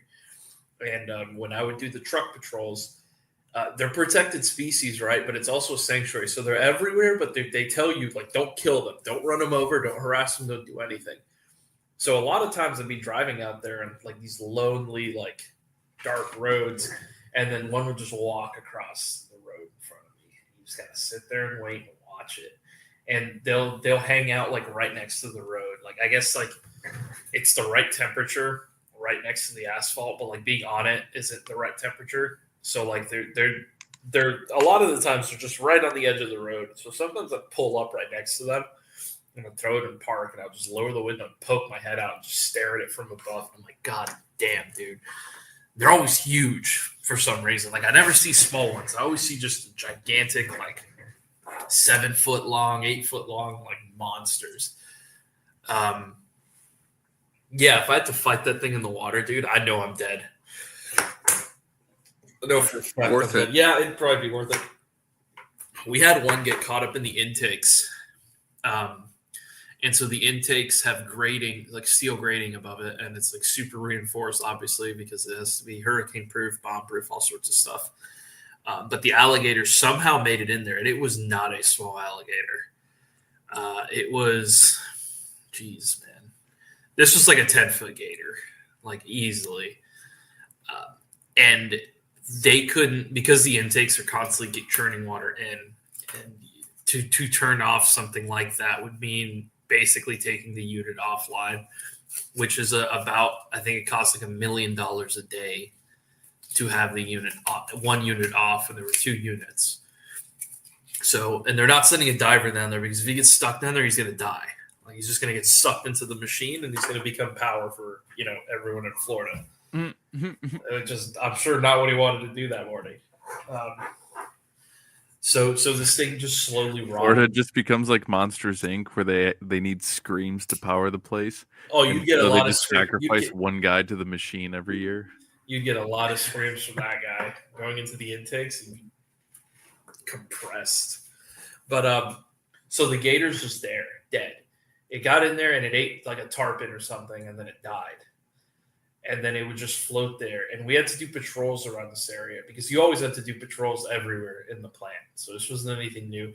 But it sucked doing them because as the gator rotted, it would just a smell of rotting gator. And of course it inflates because all the gases just, so it's just like this inflated dead gator just kind of floating and churning around in water, just stinking up the place, dude.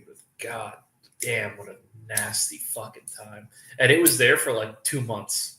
It took 2 months for this thing to rot enough to where it just sunk and disappeared and became power for Florida.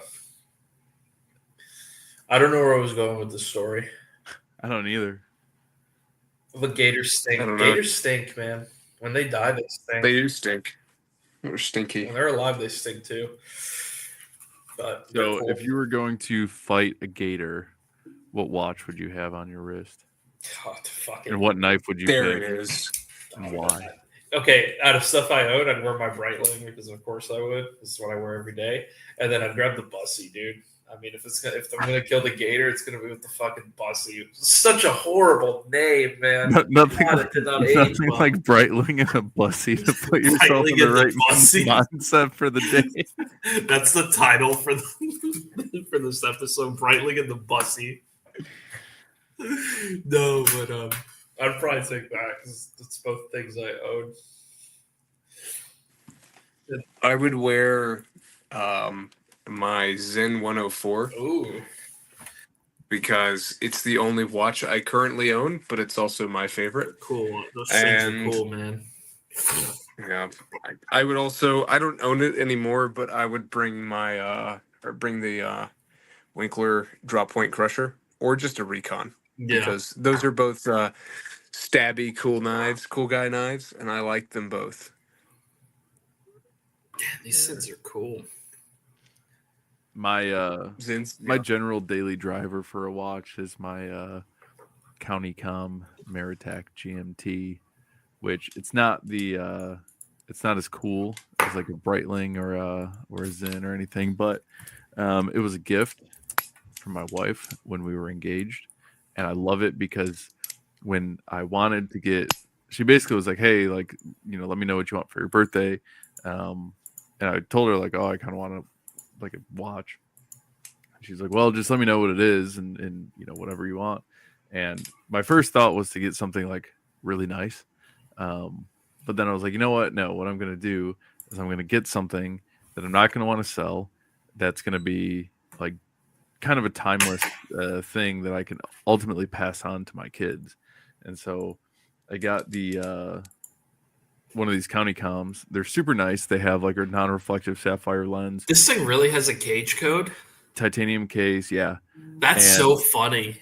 It's so I got the quartz one actually because the GMT function is for like an alternate time zone hour hand, and so I'll set that to Zulu time, so plus or minus 0 UTC, and then I'll time hack the watch. And since quartz is pretty accurate, and it's a pretty nice quartz movement, it stays on time to the second for quite a while. So if I'm like in the field, because of the way that radios and like single channel or frequency hopping works and all that stuff, you need to be within 4 seconds of the radio that you're talking to. So if you're like unable to talk, the first thing you do is check the time, so I can do it on my wrist and not have to worry about that or getting bumped or magnetized or anything like that. So that's ultimately why I ended up getting a quartz as like my main watch that I use every day. It makes sense. And yeah, it has a cage code too. Plus the loom on this thing is insane. It's such good loom.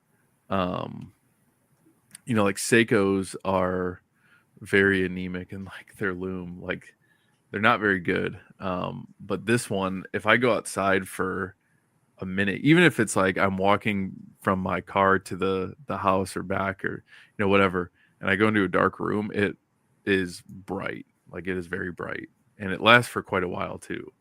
So, and I just really like the look of the pilot watches or like the field style watches, where they're thin, like there's not a whole lot going on. They're clean. I do kind of wish that it had a day date complication on it, but it's very clean looking without it. I feel like that'd be a little too cluttered. Yeah, I know that they do have a day date, or maybe it's just a date option. The date is more of what I'd prefer. Like I don't need to know what day it is as long as I can know the date.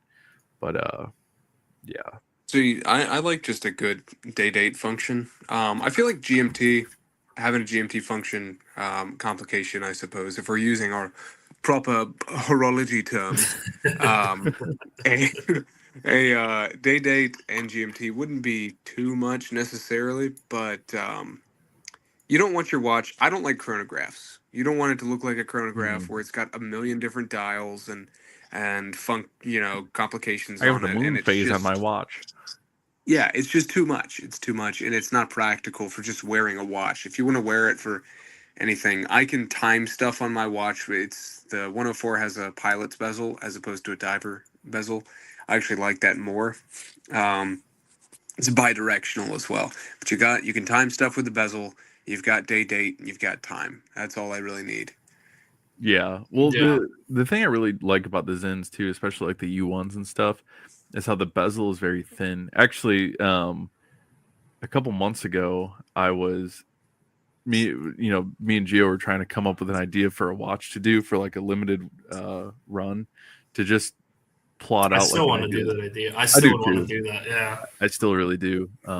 But Me too. I I'm gonna used do it. the inspiration for the bezel from Zen because it's thinner, and then the number it matches more so like the minutes than the hour. But Yeah. I like it. I still do like it, and every now and then somebody will ask me if we're gonna do that, but I don't know. It's a We gotta like sit down and ask, and then the problem is I want to do it, but I don't want to cheap out on it, and that would mean lot up front. Well, yeah, not only a lot up front, which would mean having to take pre-orders, which we all know how that goes. That is not a fun thing to do. Or it'd be vaporware. Yeah, you end up with vaporware, and then dudes run off after selling you a SDR box with a bunch of alleged stuff in it, and then oh man, it disappeared. Yeah, I mean, I've done pre-orders before. Yeah, but that's for probably like gonna do another shirts one and now. hoodies. But yeah, that's not for shirts. I mean, patches, same thing. But yeah, but they're not $1,000 watch. Yeah, it's different when you're like, hey, here's the pre-order for $700 or hundreds of dollars to probably $1,000. $1,000, man. Yeah, It's like Also, go. I mean, well, as much as we like watches, maybe we can get other guys kind of introduced to them and interested in them. But how many guys are actually willing to spend that much on a watch? Not a lot. You would have to do like a limit. It would have to be, unfortunately, like a super limited run of like 10. Or like and that's really the thing is that realistically, as long as you can get 10 guys that are interested in getting it, but the problem too is when you start trying to coordinate even between 10 guys to get a watch that say that even if everybody's interested and everybody likes the design and stuff, getting 10 guys that are interested in it, want to buy it, and are in the right spot to financially just be like, all right, fine, here's $1,000 is not it's going to be a lot more difficult than there's not always a lot of overlap between those. So yeah, and that's really what it comes down to. Like, I don't know. I'm sure that there's I would have to start saving now. So. Yeah, no, I mean, yeah, that's same. So that's really the biggest holdup of doing it. And then the other thing too is that for the design, I think that one of the biggest things that would need to be figured out is the font to use on the face, because I think that the font. Comic Sans.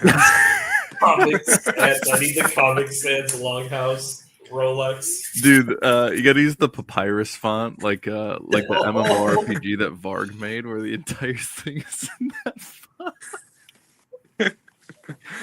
Or not MMORPG, but like that Game. yeah, that like board game that he got that's super artistic, My Farog or whatever. But yeah, the whole thing is in papyrus font, and so whenever I think of that font, I just start laughing because of Varg being silly. But yeah, just I don't know. I need to figure out like a good font to use for it and all that, because I am kind of I know that you and I differ on our taste a little bit, where you really prefer the dive watches and I'm sort of moving away from them. Like I have a Seiko dive watch. I'm actually wearing it right now. It's a custom Seiko that I had bought, and I like it, but then I don't know. I'm kind of over the dive watches. I don't mind I it. could be persuaded for a design outside of dive watches, but that's because I'm a watch pure, like I'm a watch nerd. Like Yeah. Yeah. I can Well, I like deviate, you know. Yeah, I like my Zen. One of the reasons I like it is because it kind of takes this pilot diver approach where you have a beefy pilot's watch that is submersible to 200 meters, kind of your typical, your average, right? And it's just it looks like it could be at home on the wrist of a pilot or the wrist of a diver or some someone in the Navy who isn't gay. Yeah. So, I think that's the kind of thing that I look for in a watch, right? Is something that isn't out of place, isn't too big either. You don't want something massive, and that's something that's a problem with pilot watches sometimes. Like, all the watches from IWC, I think their smallest is a 44 millimeter, or maybe 43 or something like that. That's pretty insane. Yeah, 44 is big. 42 is what I wear, and it's right at the cusp of like that's right. I would never go bigger. Yeah, my Zen is 41, and I like it. think I it's a could good go for a size. 38 though. Yeah. 38 is a really cool size. Yeah, I think that's I can't remember what this GMT is. I think it's like 40 Maritech GMT. They have a 44 mil, and then they have the not 44 mil, 39 mil. Oh, there you go. 39 is a good size. Well, that's the thing. Like with 44 or larger, what's the purpose of those? Well, it was supposed to be that you can, pilots can wear those over their flight suits and look at them and tell the time, because it's a giant dinner plate sitting on top of their or on their wrist. That's not same thing with dive watches being a little bigger and having big bezels and bigger indices and everything. That's something that you are able to look at underwater and go, oh, that's what time it is. That's how long I've been down here. But most of us are not divers or pilots. Mm-hmm.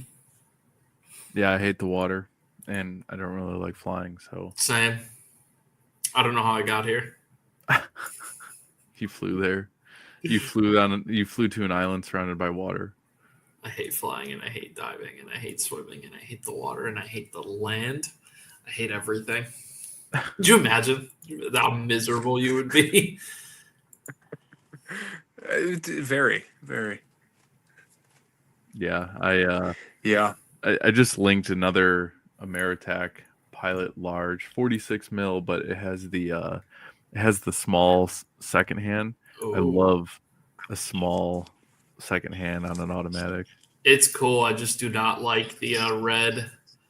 Oh yeah, the crown. Yeah. Yeah, I'm not a fan of that either. That's unfortunate. It looks like the little like protective plastic sticker that they put on. It could, maybe it is. Maybe it is just no, it's not. If you look at the if you look at the one that shows the underside of it, you can see it's like got scratches in it and stuff like that, and it's like machined. I like how I'm on Sin's website right now, and one of their options is elegant watch. Hmm. Oh, cockpit clock. That's for me. That's God damn! What the hell? clock. It's just a watch. I don't know why they called it that. It's like that video when the guy's like arachnid. Arachnid. Arachnid. A ghoul. Ghoul. A ghost. Cockpit clock. I think that you can buy. I'm pretty sure on eBay you can buy like hand grenade. Yeah, you could buy like old MIG clocks because they used to have just analog clocks in them, even up to like the point where every other major country had digital clocks, but in their jets, but they still had the analog ones. MiG 29 clock. Yeah, you can buy the analog clocks and just like mount it on your wall if you wanted. Yeah, now I kind of do. I didn't know this was an option. Soviet Air Force cockpit clock. Ugh, it's so ugly. God, you can tell it's Soviet by the way it is. Literally, dude. It's fucking ugly. My Soviet watch just stopped working. Yeah, of course. Soviet Union fell. The moment that happened, it probably just stopped. Dude, the watch I had was sweet though. It was Afghan. It wasn't a Vostok. It was like a late 70s, early 80s. It was like Soviet Afghan War era watch I think it was for like a Seaburn guy because it had like the chemical, biological, radiological, nuclear, whatever. It had a whole bunch of letters that weren't real on it, and I didn't translate, and it was basically like Seaburn. So I think that it was like chemical, like warfare specialists or something like that. And I got it for like dirt cheap, and it shipped from Ukraine or Belarus or something like that. Took forever to get here, and then I wore it a couple times, and it was sweet. It was a mechanical hand wind, so I was happy, and then it just stopped working. So Rip. I got it when you know how like everybody will talk about their 2-week Minecraft phase. I have like a 2-month AK phase, or no, it's more like 2 weeks. I just have a very skewed sense of time. It's like a 2-week AK phase where I get really into like AKs and stuff. In the fall for like Minecraft and AKs mentioned in the same sentence. I wonder who this reminds me of. Yeah, we got to get AKP back on, I guess. Yeah. But yeah, when I bought it, I was on my AK kick, and I had bought a. This was right when PSA had done like all their AK 101s and 102s, the 556 ones. So I bought the AK 101 with like the fake Bakelite furniture on it. It was pretty sweet in the triangle folder. And then I bought this like Soviet Afghan War era watch, and yeah, that was that, and some strict tarn. Okay, I need to go in a minute, but I want to change the subject to one last thing because it's fun. So the ASOG lore. Oh yeah. The lore. It's fun because I've been writing a little story kind of thing along those lines of like, you know, kind of paranormal kind of stuff, you know what I mean? Mm-hmm. More or less at the behest of Marauder. He and I were talking about it quite a while ago. Well, he was really into like the stalker stuff for a little while too.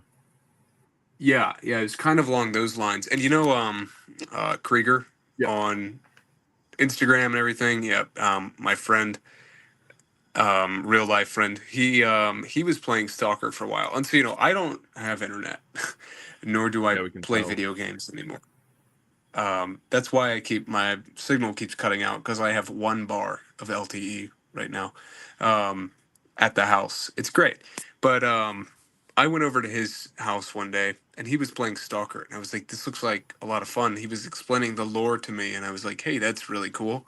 So I started reading more into it and everything, and then he and I went and explored this place kind of near my house, this old abandoned lime plant, and we allegedly explored it. Yeah, and really neat, really cool place. And then I was like, I should write something about this. So I started doing that and getting into that some, and then I kind of lost interest in it somewhat, or just I was like, I'll pick it up later.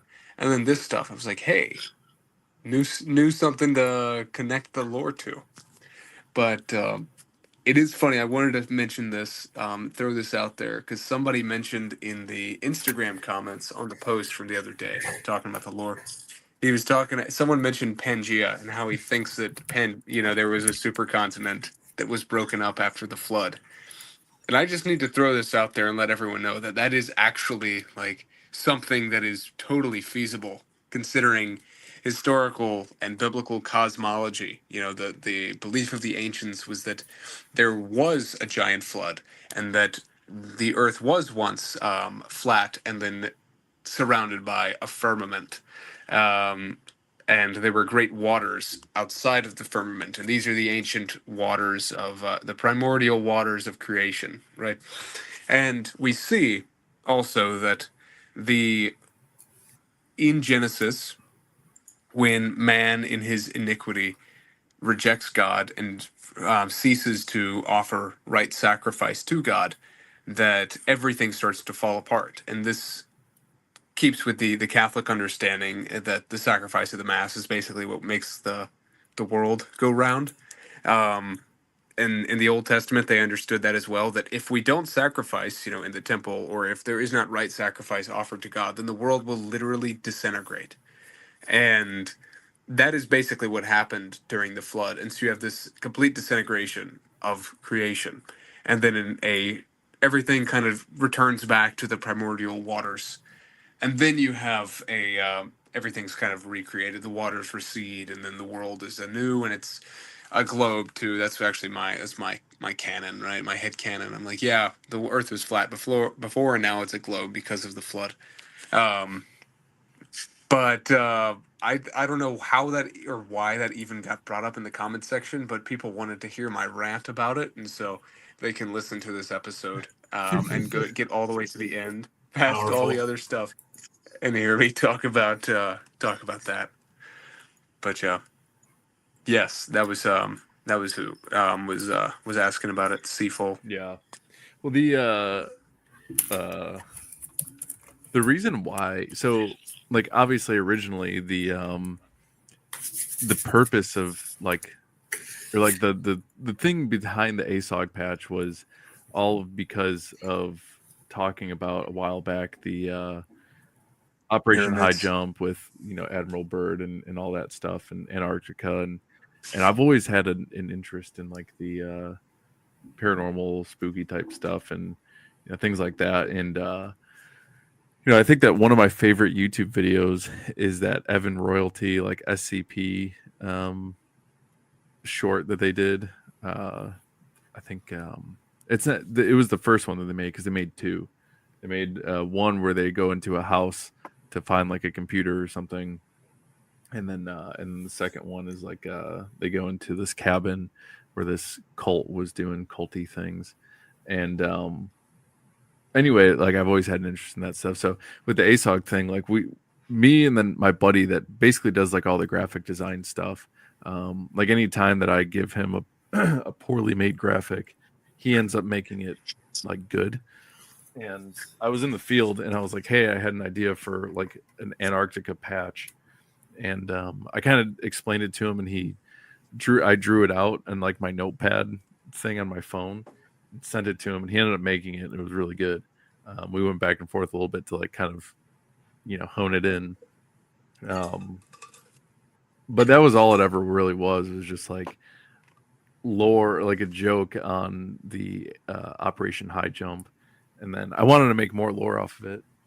And, every year I go through like my cyclic thing where I'm like really into like Vietnam MACV SOG, and then I'm really into like this phase and of the Cold War, and then I'm really into this stuff. And I did realize that it was all on a yearly cycle, and so I think that this is a good way to with my The weather has changed. yeah. It is now. yes. It is now Antarctica lore time. Yeah, pretty much. But the reason why I started to like decide to expand it all was because one, people talk about the episode that we did where we talked about the pyramid in the Everglades, and then I ended up looking around the Everglades on Google Maps and found like an Arabic Toyota dealer that when you type it in, it shows you it was like Domino's pizzas in Chicago or something. Yeah, it was just something super unhinged. Funny. Well, like that and like different parts of North America. And then, there's the whole thing with the giants in Norway and, various things in South America. And in Vietnam, there's a lot of reports of guys that not only got into like interactions with Soviet special operations, but also like the red the nightmare goggles, like the red phosphor night vision, and a lot of UFO stuff, a lot of weird tunnel things. There's all these stories of different things in war, like even the Jinn in Afghanistan and all that, where it would be really cool to come up with, because like obviously I'm a big fan of like Black Powder Red Earth and stuff like that, but they just fight people.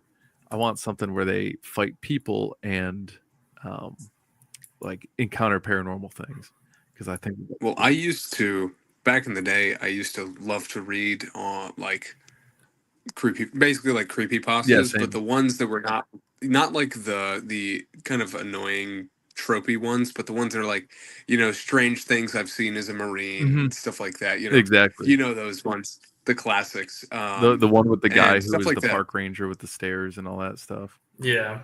Yes. Yeah. Those always were really interesting to me. I think all of us have kind of read through that. A lot of that, it's like, it's mimetic, where you'll have people kind of reference that and you're like, hey, I know that. How do you know that? But no, actually some of my hey, you kind can't of be lore for the esoteric. story I thought I was the only one that was esoteric. Exactly. Some of the lore, the two main characters, it takes place in the late 70s. One of them is a recent Vietnam vet. It starts at a university. He's working on his PhD. There's an old tenured professor who's there, who's actually a veteran of the Spanish Civil War. Because I just got to throw that in there because it's one of my favorite historical time periods and favorite wars. But he ended up, I'll somehow tie it in with ASOG, be like, oh, he was like involved with like the early Viva España, with the early like ASOG stuff and like Operation High Jump. I'll somehow tie that in because he's an Englishman as well. So there's that. I guess there's that fun little tie-in. But the point is, I'm gonna throw in some stuff like maybe some like Vietnam kind of stories too and whatnot, because all that stuff, that whole time period, same with you, same with pretty much everyone. I think we all enjoy it because it's this Wild West almost of combat, and like, but with kind of modern equipment. Yeah, and the other thing too is that with like the whole thing with the ASOG lore is that it really helps expand just the kind of interest, because like I think that part of the allure to a lot of stuff, like okay, let's say that we're talking about a patch right now, like the ASOG patch is cool because of like Antarctica and stuff, but maybe I'm just the weird one, but I like to be able to relate to things that I'm gonna buy. So if I see something where it's like, oh cool, like Antarctica and pyramids and stuff, like I understand the reference, but it's like, well, if I lived in the American Southwest, it's not very like relatable, you know what I mean? Like, because it's not cold there, it's not anything like that. So I think that's the other thing too, is that it kind of allows the whole thing to spread out, be kind of everywhere, because Antarctica Studies and Observations Group is different. Like on the surface level, it's like, okay, well, it's if you make something about pyramids in the Everglades, it's like two totally different places. But then where it's like, well, this is originally what they were stood up to do, and then they started expanding and going into Vietnam and then into other parts of I started throwing in like random things too that I'm gonna use later on. Like I said that there was they like so the post that I made, I put like the full one on Patreon, and then made kind of like a brief like little video to put on as like a reel. But I redacted like certain things just because it's stuff that I want to develop later on. But one of the things I put was like they discovered 3 bodies of redacted in Chile. So it's like it's just a random thing that's going to be funny to play off on later on. Oh yeah. And then also I think that it would be cool to tie it into like the GWAT too, with like the Giant of Kandahar and the Jinn and things like that. And when you look at like what's that? Your connection's pooping out again. But when you look at like the whole thing with the Giants, the reason why they started becoming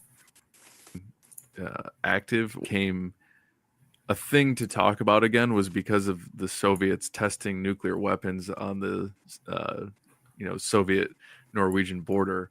And then there's like all this stuff that goes into it. I think that I've talked about it on here before, but I don't know. It just really broadens like how much cool stuff you can do, and I don't know. Plus, it's like a little creative project that I'm going to start doing because I love to take on more creative projects that I get to abandon eventually. Of course. Yeah. As is tradition. Oh. He's back. Was there something that you wanted to interject on? Is there something that you wanted to interject on that I was talking about? Because you cut out. What now? Who's interjecting? The robots got him. He spoke about ASOG. I don't know. He spoke about ASOG for way too long. Now the robots got him. Yeah. I was going to say. It's like when you say all the buzzwords and then the FBI automatically gets an anonymous tip to your house. Dude, I've spent the past 10 minutes just looking at Cal Topo imagery of the Everglades. I'm looking for it. I'm gonna find this goddamn pyramid. Dude, when you find it. Yeah, but no. I was gonna try and my character that I have, like, kind of recounting the stories. He's it starts out with an intro, like he's just a guy, a family friend. And he's finding, he goes and finds all these writings that from our character from the 70s. He dies and he leaves all this writing and everything to this family friend because his own son is a priest. And he's like, well, I can't have all this stuff. What do you expect me to do with that? So he leaves it to him. And then it goes into all the stories and everything. And one thing I wanted to do too is kind of explore on like the southeast, because I live in the southeast. It can be spooky here too, guys. The Appalachians. Right? It's not just the Everglades, but and actually something that the bayou is terrifying, and kind of I joke about this. Well, not just the Appalachians. I mean, down here in like Mississippi, I joke that it's post-apocalyptic. Sherman didn't burn him out. It just is. Like, we live in a post-collapse society down here in Mississippi. And all you have to do, it's actually not terribly dissimilar. Either way, it's not terribly dissimilar from, like, South Africa, actually. For more reasons than one, but maybe I won't get into that right now. But, yeah, one thing that's just kind of crazy is the amount of times I've had strangely close to life-threatening scenarios happen to me down here in the middle of nowhere just because people are insane. So maybe there's something in the water, and it's like some kind of anomalous force. Maybe that'll go in the story or something. Oh, yeah. It's got to be something. It's definitely worth talking about. Well, also, it really opens up stuff. to everything, like, because the idea of like what ASOG does is mostly like investigate paranormal stuff, but a lot of it is also like lost artifacts and in hidden places and things like that other countries that like Germany around World War II time frame is the most obviously well-known one, where they were looking for all these things at the time. And I'm sure that the Soviets did, as well as the Americans and every like major world power.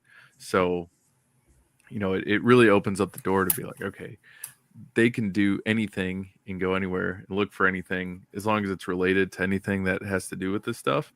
And they don't necessarily need to be boxed into fighting like, one particular thing, like, SCP type stuff. Okay, they're only fighting, paranormal type things. It's like, okay, well, they could be going looking for some sort of artifact and have to counter people that are looking for them to make sure they don't find this artifact or whatever. So it doesn't necessarily need to be like a paranormal type thing, but it really just opens up the door to whatever I want to do. Yeah, kind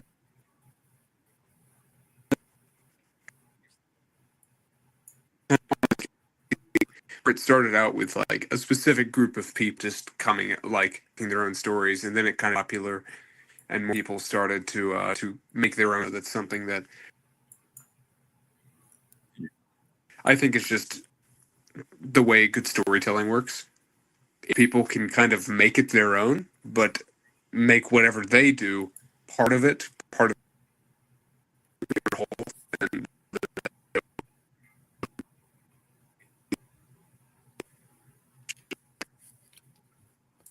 This man has terrible internet.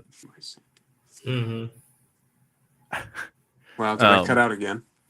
Yeah, really bad. I think I kind of got what you were saying about like how SCP started as a handful of guys making stories, and then it turned into like a community of their own sort of stories, and it lends to very good storytelling.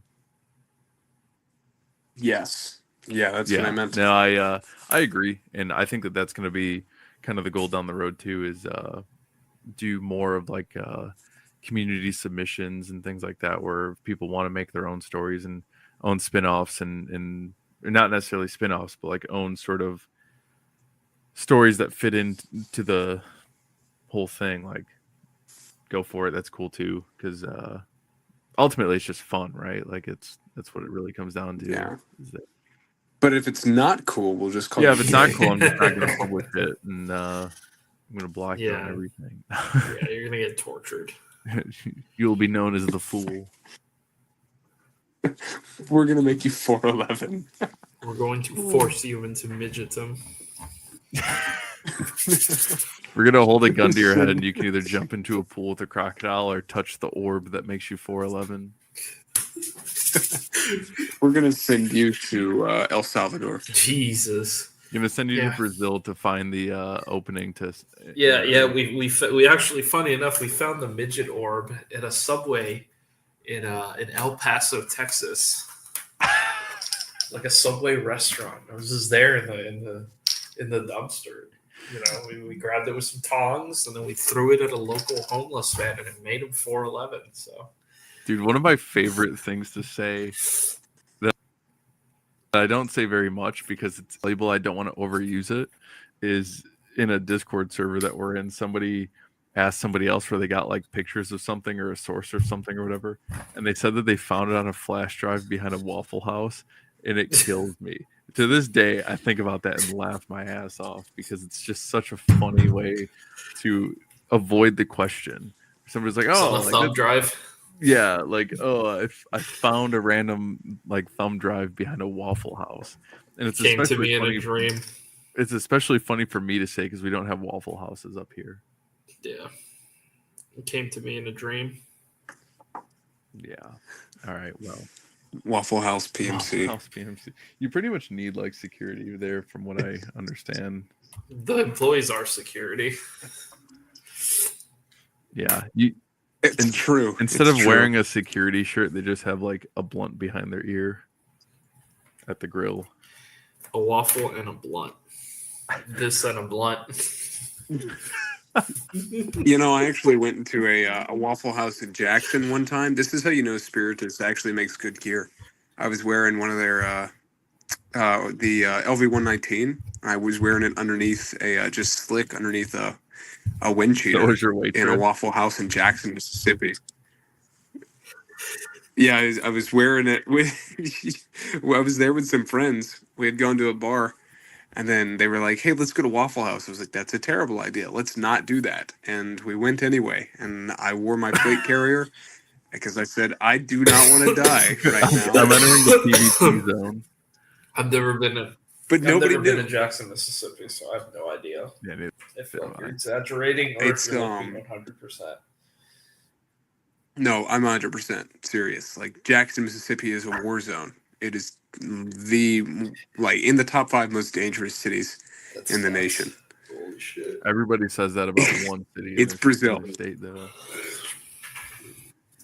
Yeah, it's Brazil. It's when I Google it and the first The chow. picture comes up. Yeah, okay, buddy. You don't even stop at stop signs in Jackson at night or in the day, really. Nice. You just go. You just got to go because otherwise you will get carjacked. Cool. Yeah. Okay, yeah. As I look at more of these Yeah, pictures, I can PvP tell zone it's- unlocked. Yeah, I live like 3 hours away though, so I'm happy to stay away. Are you out of the radius for the nuke? Yeah, but I think I'll get the fallout from the Memphis nuke. Oh, no. So, and I'm near an Air Force base too, That's good. so That's what you want. kind of screwed either way. Yeah, It's all right. quick death, quick When the vaporization. Jacksonville or when the Jackson nuke drops, you guys can come up here and experience the great state of Michigan. Perfect. Until that gets evaporated too.